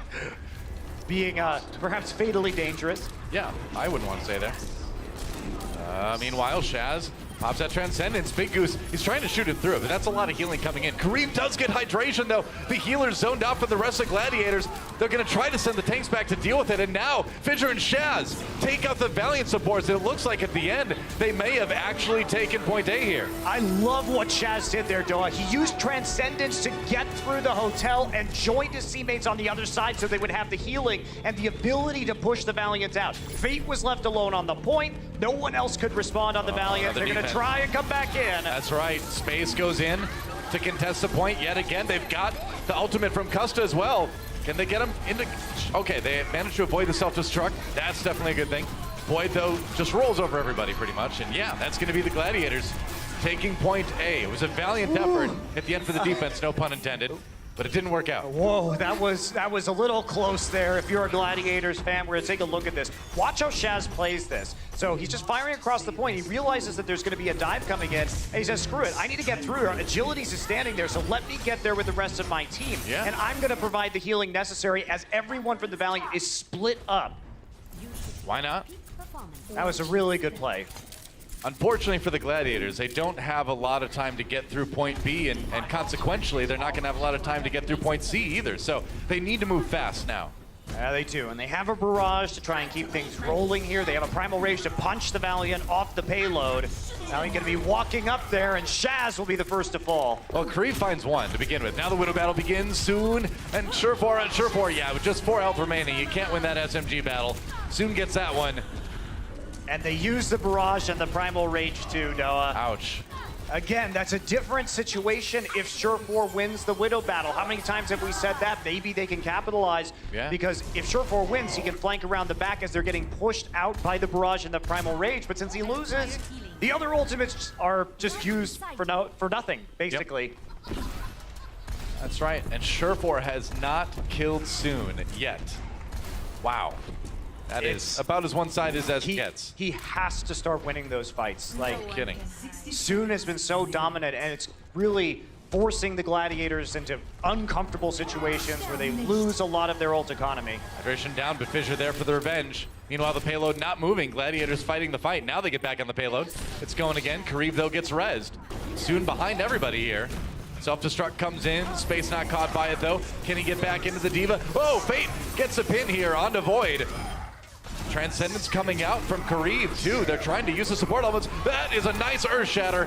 Can they get any kills out of it, though? Ooh, I guess not. The healing was just too much. Transcendence was there. Custa killed Surefour. That's all right. Custa's there with the blaster. Hydration now on the Doomfist, running back in. Same with Agilities. It's both Doomfist teams time.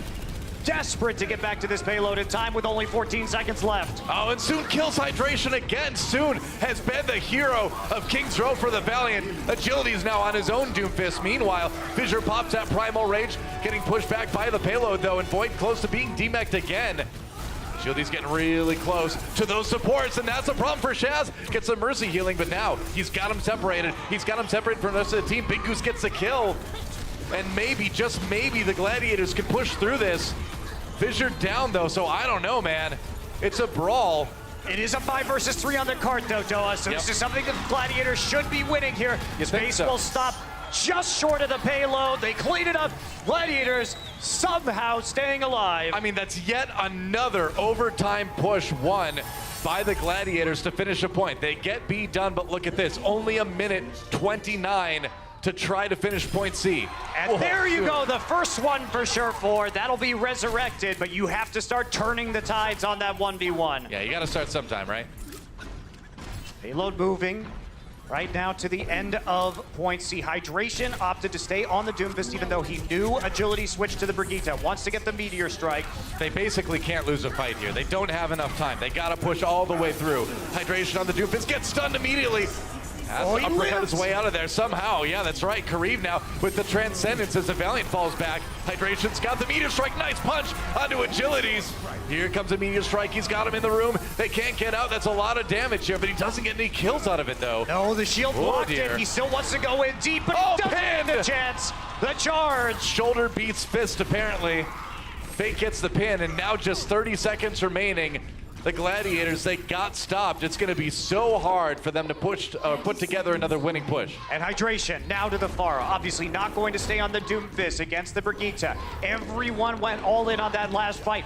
No ultimates available for anyone. Agility's on the Pharah actually here. Swaps away from the Doomfist. Interesting. Yeah, he couldn't stay on the Brigitte against this. I like the swap here. Both teams playing smart in the waning seconds of King's Row. Hey, Fisher gets one to begin with. Kareev down. Hydration, though, taken out. Soon got another one here. Gladiators still pushing forward, though. They got their tanks on the payload, so they should be in good situation. That's right. Valiant trying to tie this series up. We're into overtime now. Boy, to some heavy damage, but he gets the healing that he needs. Soon gets Shaz here, and now Fissure with the Primal Rage. Trying to keep everybody back from the payload. Just trying to buy time. Nice Earth Shatter underneath the payload. Is it enough, though, to finish off the Gladiators? It looks like it may be. Surefour out of the way. Hydration back on the Doomfist one more time. Goes in behind Fate, tries to knock him off the edge. Kareev there, though, with the Transcendence. And Agilities drops that Barrage. Gets a D-Mech onto Void. Gladiators starting to fall apart a little bit here, and it will be Valiant tying up the series. We are going to Game 5. Oh, so close at the end. Valiant holding strong, though, even though Hydration comes back in with the Doomfist in a desperate attempt. I love the battle for LA. It always delivers. What can you say? And what more could you ask for? A Game 5 here coming up on Dorado to decide who is going to go to our Stage 4 final later today. That's right. Do not move, because we will be back with what is sure to be one of the most exciting maps you have ever seen. Dorado to decide the battle for LA right after this. Are you ready? Today, you're in for a real treat.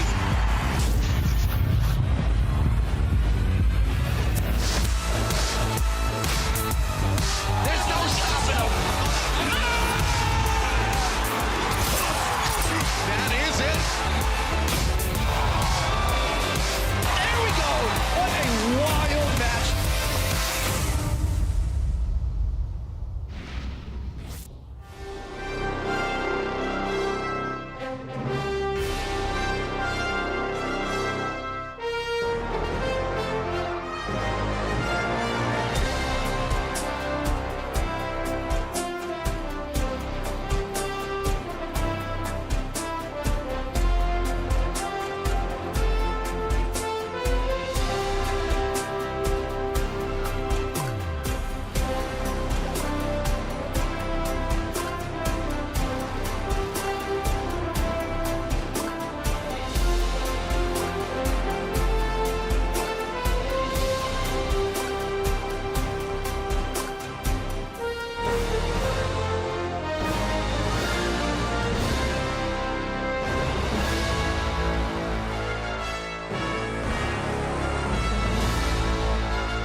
Welcome back to the Overwatch League Stage 4 playoffs. In our first match, the battle for LA, all tied up 2-2. I love this series, man. This is Overwatch at its finest. It is. I mean, both teams are playing well, and this is exactly what you wanted out of this. Of course, the trash talking, the Gladiators actually selecting the Valiant, coming into this to try and get their revenge. Yeah. And it's really going the distance, obviously, because we're here in Game 5. But I'm really surprised, actually, the Gladiators nearly clutched down that map, because they had actually more than 25 fewer eliminations than the Valiant. But some of those overtime fights that they won were the needed gas that they had to have to really end those points. Well, right? That's the thing. Sometimes you need the momentum from like ult economy, things like that. But sometimes you just need the momentum from the emotions you get from finishing those overtime pushes and like kind of getting that feeling like, hey, we're still in it. We can make it happen. And yeah, one thing that needs to change though for the Gladiators is the Widow battle needs to start going their way if they're going to win this, because that nearly, I would say, lost them that map. I mean, you look at these final blows, and then 9-2 on opposing Widowmakers, and those two came pretty late in the match for Surefour. Right. He really has to step up and start at least evening out that Widow duel, because there are too many big picks coming in right now from Soon that are slowing the Gladiators down, and those picks were the cause of the Gladiators' overtime pushes. Soon playing out of his mind tonight. Right, 9-16 in deaths as well for Surefour versus Soon too. So it's been rough for Surefour in the Widow v Widow, and Surefour has improved, I think, so much over the course of the Overwatch League, but in that Widow v Widow specifically, he still hasn't quite hit the top yet. We've got a substitution, Bishu coming in for Void. Yeah, I expected on some of these escort maps, so we will see the one change made between both of these teams, who have had pretty stable rosters overall throughout this stage of the Overwatch League. Gladiators dabbled in some Silk Thread in week 1 of stage 4, and of course after Valiant had already really locked up their number 2 seed in the playoffs. That's when Bunny and KSF were coming into this lineup, but for the most part, we see these players every match, and then Bishu and Void alternating, basically. Yeah, swapping off based on map type generally. Yep. We are going to Dorado. Check out that window. Ooh, wow, what a transition. That window is really popular in Dorado, apparently. It's a lovely window. It is, sure. Can't really see out of it very well. It looks nice on the outside. But this is the map. This is the place that will decide the battle for LA. Last time these teams are going to meet within the Overwatch League regular season here in 2018. Valiant on the attack one more time. Gladiators on the defense. Open shields up really comes through for them here. Bishu flanking around the side, just getting a look at their composition before zooming back to reach his allies. And Valiant, they want to do the double sniper thing on this point. Trying to put even more pressure down onto Surefour. Surefour has a Hanzo and a Widowmaker to think about right now. And that double sniper can be a problem, especially when you're already struggling in the 1v1 sniper duel. Agility's just flanking around the back right now, and he's gonna get Surefour. He just popped over the wall and took him out. I mean, I think the Valiant have really kind of analyzed this and said, hey, Surefour's having trouble in the sniper battle. Let's put another sniper in there. Soon gets Big Goose, too. This payload is not slowing down. Yeah, I agree. I think they really are trying to maximize that pressure onto Surefour right now.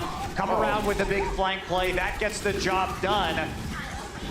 Gladiators still trying to mount a second defense. Fissure nearly killed by a fire strike. Ooh, that was so close. He stays alive for now, but still does not have a lot of health left. Ooh, now he has basically nothing. Valiant could get aggressive here and finish him off. Bijou, meanwhile, demech by the fire strike. And there's a Riptire commit for hydration. Gets Fate. No chance to block that one. The Gladiators do push Valiant back for the moment here. They're going to get a kill on the Karib too. So Sherfor's return saves the fight for the Gladiators. And as you said, Fate just walked straight into the Riptire. What can you do, you know? Yeah, hydration was already just around the corner. He was trying to stop him, get within hammer range, but that also, you walk in there at the wrong time, easy to get picked up by the Riptire. So I don't think you can pin it, so yeah, what else do you do? Here we go, Valiant moving forward again. They've got some ultimates to use.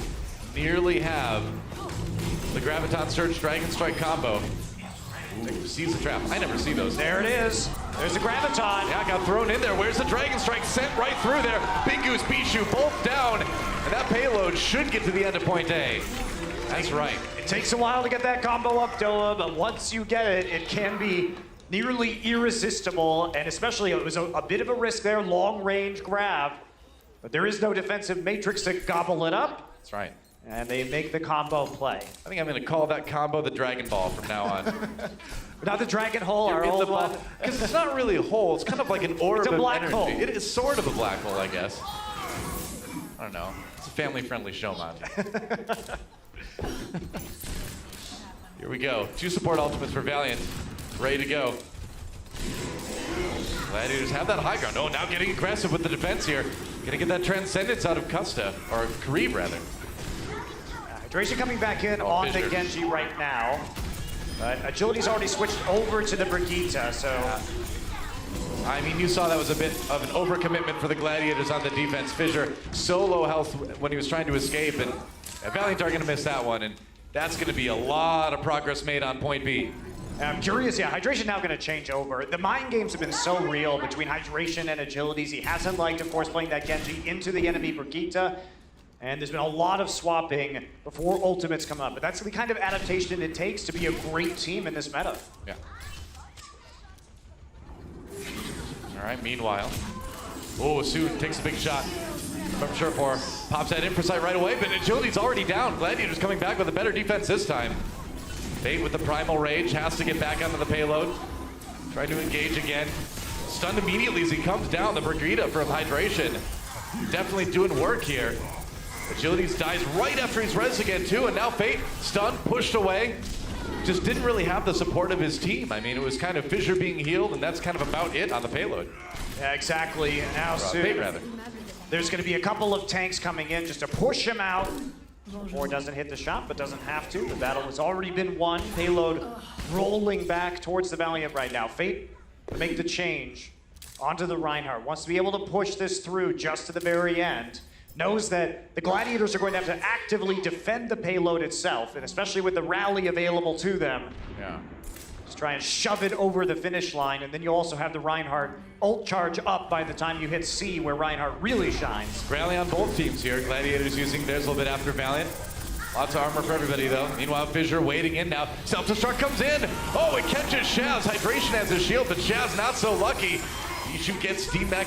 Valiant still trying to push this one forward here. Now the Primal Rage comes out for Fissure. Things getting a little bit too hairy, so he's going to get hairy and push Valiant all the way back. Or try to, at least. Fate's still alive, but Fate is just going to get juggled into the waiting arms of the Gladiators. It's not where you want to be. And now Karib does not get really much value out of that Transcendence. Oh, Soon! Short range, taking out Sherfor. And may have been an over pursuit. Rally coming back again for the Valiant. They want to push this all the way back through. Fate nearly returned now with the rest of his team. Now Truma on space, trying to chase Fissure down. He's low health, he can't really be part of this fight. Hydration down, there goes Fissure. And now that payload looks like it's gonna get all the way through point B. Yeah, the Gladiators pulling back, they gotta give it up. They got over eager. And then the rally came through for the Valiant, and after Sherfor was already dead, that's when they knew they could push forward once again. Yep. So now, 2 minutes and 15 seconds for Valiant on the clock here as they begin C, and they're going to have to run into the armor from Hydration's rally to do it. There we go, they're gonna start their Defense yet again. 2 minutes remaining. Bijou peeking around the corner right now. It's hammer time. Fate ready with that Earth Shatter. Needs to land a good one. Charge comes through. Oh, he gets stunned though. Shield Bash came in from hydration. Fate getting chugged around a bit. Still gets a kill with the hammer. Swinging away, and there goes Bijou too. Shield comes up just in time for the self-destruct. That worked out pretty well. The res comes in onto Bijou. Can he get back into his mech though? Yes, he can. Looks like he can, yeah. And Gladiators pushing the Valiant right out. And the armor that the Gladiators had from that rally was crucial because Fisher just left. He just went to 1v1 soon in the back line. They were tired of those Widowmaker duels going the Valiant's way. Yeah. Takes it upon himself, and Custa had to be there to heal him up. So a lot of the tanks in the front line not getting the mercy heals, and combined with the Gladiators' significant amount of rally armor, Gladiators just stronger up in that front line and able to pull it out. So rally now for the Valiant. Yep. Could go exactly the opposite way this time around. Still a lot of armor left though for the Gladiators, honestly, from the last one. They didn't have to give up a lot of that extra durability. Fissure is lurking behind the rest Trying of the to kill team soon. right here. Yep, going up soon. Oh, but he gets Shield Bash. That could be rough for them. He gets Shield Bash before he can Primal though, and that's enormous. They just focused him. That's right, Sun on the Fate. Other tank in trouble here. He's gonna drop the Earth Shatter. Bijou gets pinned. Getting the heals from Big Goose. That's gonna keep him alive. Payload's still moving. Shield Bash on the Hydration here. Hydration coming right back into Shield Bash City, but Space gets to kill the Brigida anyway. Fissure back in the back lines again, and he dies again. Fissure trying to be the hero, but Valiant more than ready to handle it this time. That's such a quick adaptation from the Valiant. They know that Fissure's going after Surefour. Instead, they play back. They wait. They mind game Fissure. Yep, and this is it. The final fight. 10 seconds remaining. Gladiators, if they defend it, they can prevent the 3 points for Valiant. Self-destruct doesn't get anything. Meanwhile, Bijou getting a little bit low here. They need the heals on him. Reaper coming out actually from Surefour too with the close quarters comment. Now Fissure finds a kill on Dasu, and he finally got what he wanted here. Needs to get back to his team though, and he does just as the Transcendence comes out for both teams. People staying healed for the moment. And Surefour back in action on that Reaper. Hydration getting low, gets eliminated here. Fate pretty close to another Earth Shatter too, and that could come up big. Both Brigida's out of play now. Fate down right as he was about to get the Reinhardt ultimate. And the Gladiators, look like they're gonna hold. The res comes in on Agilities, but I don't think it's enough for Valiant. Now with that Death Blossom, he gets stunned. And Agilities, what? The only person left? No, Soon is still there too. But it's going to take more than a Sombra to push that through, and the Gladiators will hold. It was a nice shield bash onto the Death Blossom, but it was like a shield bath, wasn't it? I mean, everybody was getting the shield in the face. That was, wow. So a nice ending to that map. Gladiators, thanks to holding that Primal Rage, Fissure died a couple of times with it up, but in the end, it gave them the staying power. Again, another great swap late from the Gladiators. That's when you really like to see that Reaper come out. And Valiant, sure, their tanks were alive, but the extra damage of the Reaper when you have to stay close to the payload, damage output just so much higher. Yeah. With the Reaper on your side, and that gives you the ability to bust through those tanks and just make sure that they're not going to complete that map. I feel like that's pretty good against the Brigida too in that situation because, yeah, I mean, you can shield bash that Reaper, but in that position where everybody's tight packed in there, the Reaper's going to get the healing. And then if you're Brigida, suddenly you're face to face with a Reaper, and that's not where you want to be, even with that shield. It doesn't have a lot of health. Yeah, I agree with you. So we've seen a little bit of Reaper use for the Gladiators tonight, the second time. This time works out well for them, and they have to nearly push it all the way to the end. I mean, yeah, it basically is all the way to the end. So Valiant do have a chance to hold this. Oh, Pinata! It's an upside-down Diablo Pinata, but it looks like a bird. Just lying on its back on the ground. Oh, hi, desktop. Pay no attention to the computers behind the curtain. You weren't supposed to see the real Wizard of Oz. That's right, no. Oh, well. If I only had a brain. If you only had a heart. Who's Dorothy? I don't know. Dorothy really got suckered into that mission, by the way. I mean... Well, I mean... She really was a patsy. She was a bit disoriented from the whole tornado thing, I think. Can't blame her. If you only had a heart, you'd understand. Here we go. Gladiators on the attack, a chance to win the battle for LA right here. Either way, it's going to end right here, right now. Yo, desktop, how you been? What's new in Street Been a little while. Yeah. Valiant on the defense. Valiant on the defense here. And if they defend it, they'll win it. This is it. This is the last round in the battle for LA here. Desktop just so excited, man. He wants to get out of the action too. Sorry, Mr. Desktop. This match is much more exciting. Please stay away. All right, so will be Bishu on the Zarya. Relatively rare pick for him. Hydration wants to be the combo maker here with his Dragon Strike. That's right. A double sniper attack. Surprisingly, no Pharah attacks from either of these teams, despite that being their bread and butter here on Dorado A. Gladiators rotating around the side. Looking up at the payload again here. Halted in. They are going to go, like we talked about, with that double sniper again. Ooh, Surefour.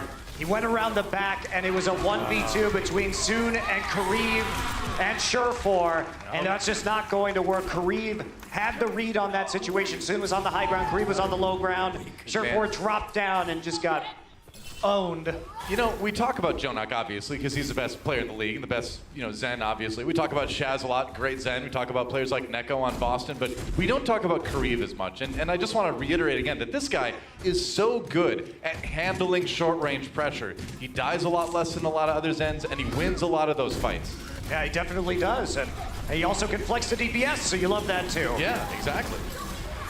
The Gladiators getting really aggressive now, coming in with the Moira. Shaz made the swap. They went to the Lucio too. Soon gets Surefour though. And as much as Hydration flails away, it may not be enough. Now Masoon up on the high ground, taking shots however he wants.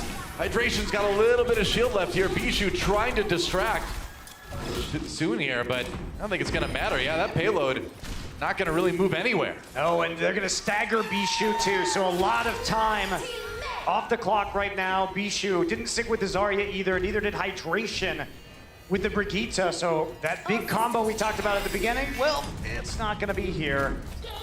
Trying to bust through with a triple tank, triple support composition. The Gladiators have about a minute 35 to try to push this through point A, and they're going in hard. Fissure charging forward with that Reinhardt. Bishu going to try to deal with Soon up on the high ground here. Oh, but he comes right back for the headshot on the Surefour. You can't do anything about this guy. A rally super Hydration, but he's just free firing into the mass. Oh, kidding. Man, Gladiators never counted on a sniper rifle being involved in the arena. Oh boy, it's grim for the Gladiators, Noah. Certainly is. They had to use Rally, they had to use Coalescence, they lost the fight. Bishu went up there to try and knock Soon off, and they wanted to fight in the buildings on the side, but he pops back up and just takes Surefour's head clean off. Surefour now off the Zarya. They know they don't have time to get a Graviton because he died so early in the last fight, so you have to change over to the Widowmaker. Meanwhile, on the Valiant side, they still have armor from the rally, and they nearly have another rally as well. Surefour is also flanking right now. He is going all the way around. This is the last gamble for the Gladiators. He's got to kill Soon or get a shot from the back. No kidding. A lot depends on him. Another rally comes in for the Valiant here during the fight.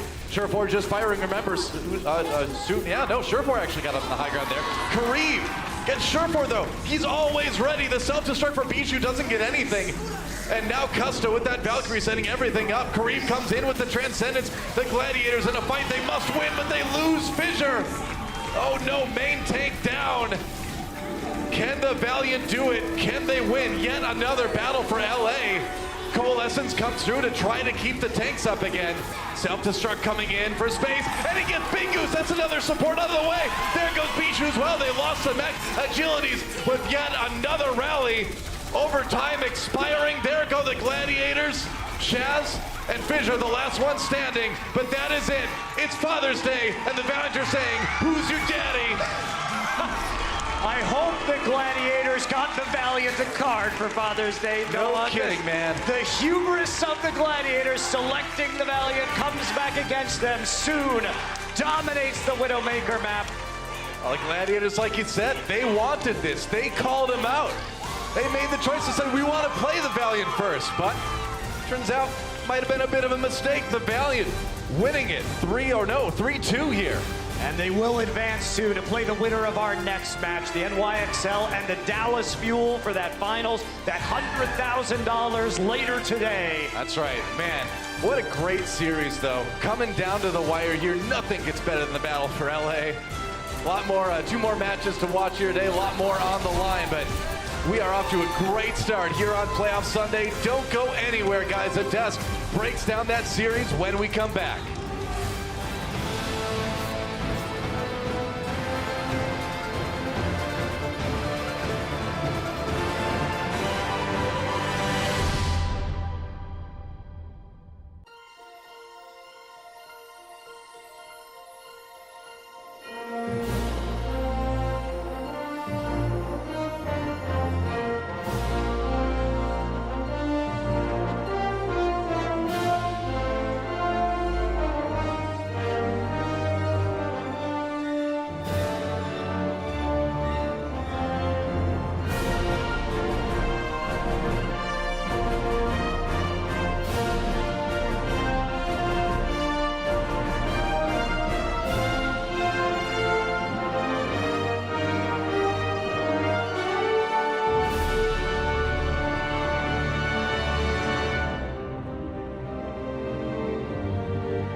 Welcome back, everyone. My name is Zoe, and I'm now joined by no other than Soon. Please give it up for him and his team, the LA Valiant. And I have to say, the battle for LA never disappoints. Once again, we're heading into a map number 5, but if we're looking at the scoreline, now you're 4-1 up in the overall battles of LA. Why do you think you always have the edge? Probably the hype with the people here. We always wanted to win because we are both Los Angeles teams, so we want to be the best. So that's why we won always. But we are really motivated for this match, so that's why. All right, so you heard it there. You're all part of this success from the Valiant team. Now, during halftime, I got to speak to your coach, Moon, about the potential opponents in the finals. He told me that you guys were actually happy that you dodged facing off against the Dallas Fuel in this first round, the reason being your last experience against them, which went in their favor, and it wasn't pretty to watch. But how do you feel as a player now? Who would you rather meet? NYXL, one of the top teams in the league, or the Dallas Fuel, which, according to Moon, you guys are a little scared of at the moment? Both teams are incredibly good. I want to play against New York because Dallas are already good on this stage. So, yeah, New York. New York it is. All right, well, it's a tough choice. As you said, both teams are incredible good. Soon, thank you so much for joining me down here. We can't wait to see you and the whole team back on stage for the finals. But for now, let's head over back to the desk to break down the action. One of the greatest players to come out of France here in the Overwatch League soon, putting on a show on that final defense to help Valiant lock up the victory. Welcome back to the desk. Pucky here, we got Crumbs, we've got Sideshow, and fellas, let's jump right into it because we got 3 games to recap. Going back to Control, at the half, we were all tied up 1 apiece, but Hydration on this Pharah absolutely went to town on Lijiang Tower. He was so impressive because it wasn't just him, but the coordination that the Gladiators had with Hydration, shooting down the support, and then having Fissure follow it up, turned the entire Gladiators game plan around. Before, they were not targeting supports, and now the complete opposite. So the LA Valiant got thrown a curveball, did not know how to adapt, and ended up losing this map 2-0.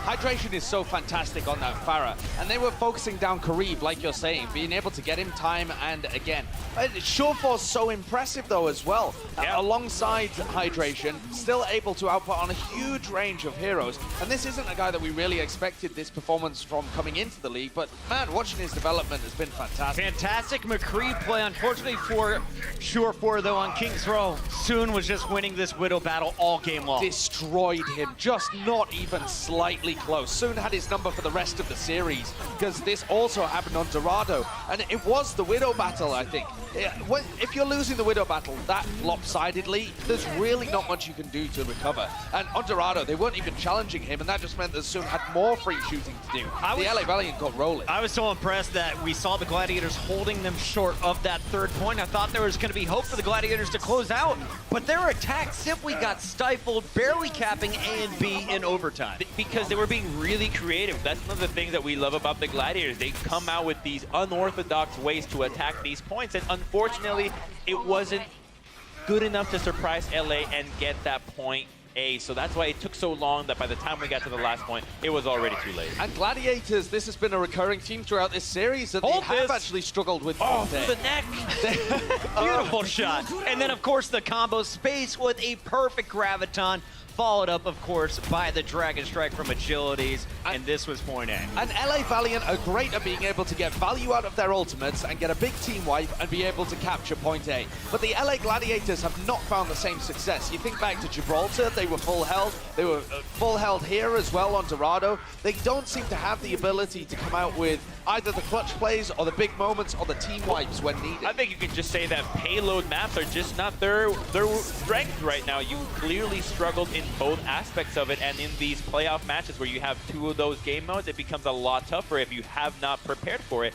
You have to think about that. If this was the regular season, your Game 5 would have been a Control, but because it's the playoffs, at Game 5, it's on Dorado. Both teams ridiculous records on Dorado, but today, the Valiant showed us they were the stronger team. Was it just the Widows, or was it the compositions that won the war? Oh, sure, it was the compositions as well, because the Gladiators, thinking back to the previous Battle of LA, they're running a similar stuff, where Surefor just abandons the Widowmaker completely, and Soon is just shooting fish in a barrel at that point. He is just free-farming them. And so, when you're in that position, what are you supposed to do? Soon can just kill you whenever he likes. Amazing individual talent, but big props to the coaches on this Valiant squad as well. Moon and crew getting the job done today. But there was one player that shined above all the others on the main stage, and he is our player of the match, sponsored by Omen by HP.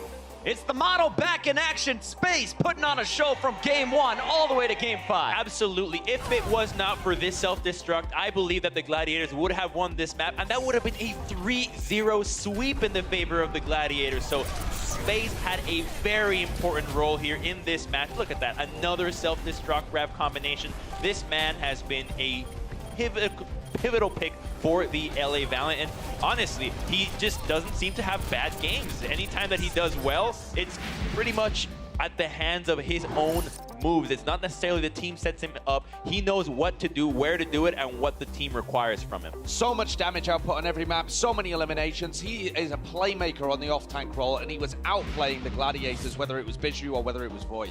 Ridiculous stuff coming in from the Valiant here. They got picked by the Gladiators, and they punished their hometown rivals. 4 for 5. Not bad here as LA Valiant claims the crown. That's going to do it for our first semifinal of the day. The Valiant, of course, will be moving on to our grand final a little bit later on. But up next, we'll find out who will they be playing in that final. Is it the Dallas Fuel or NYXL? We're about to find out.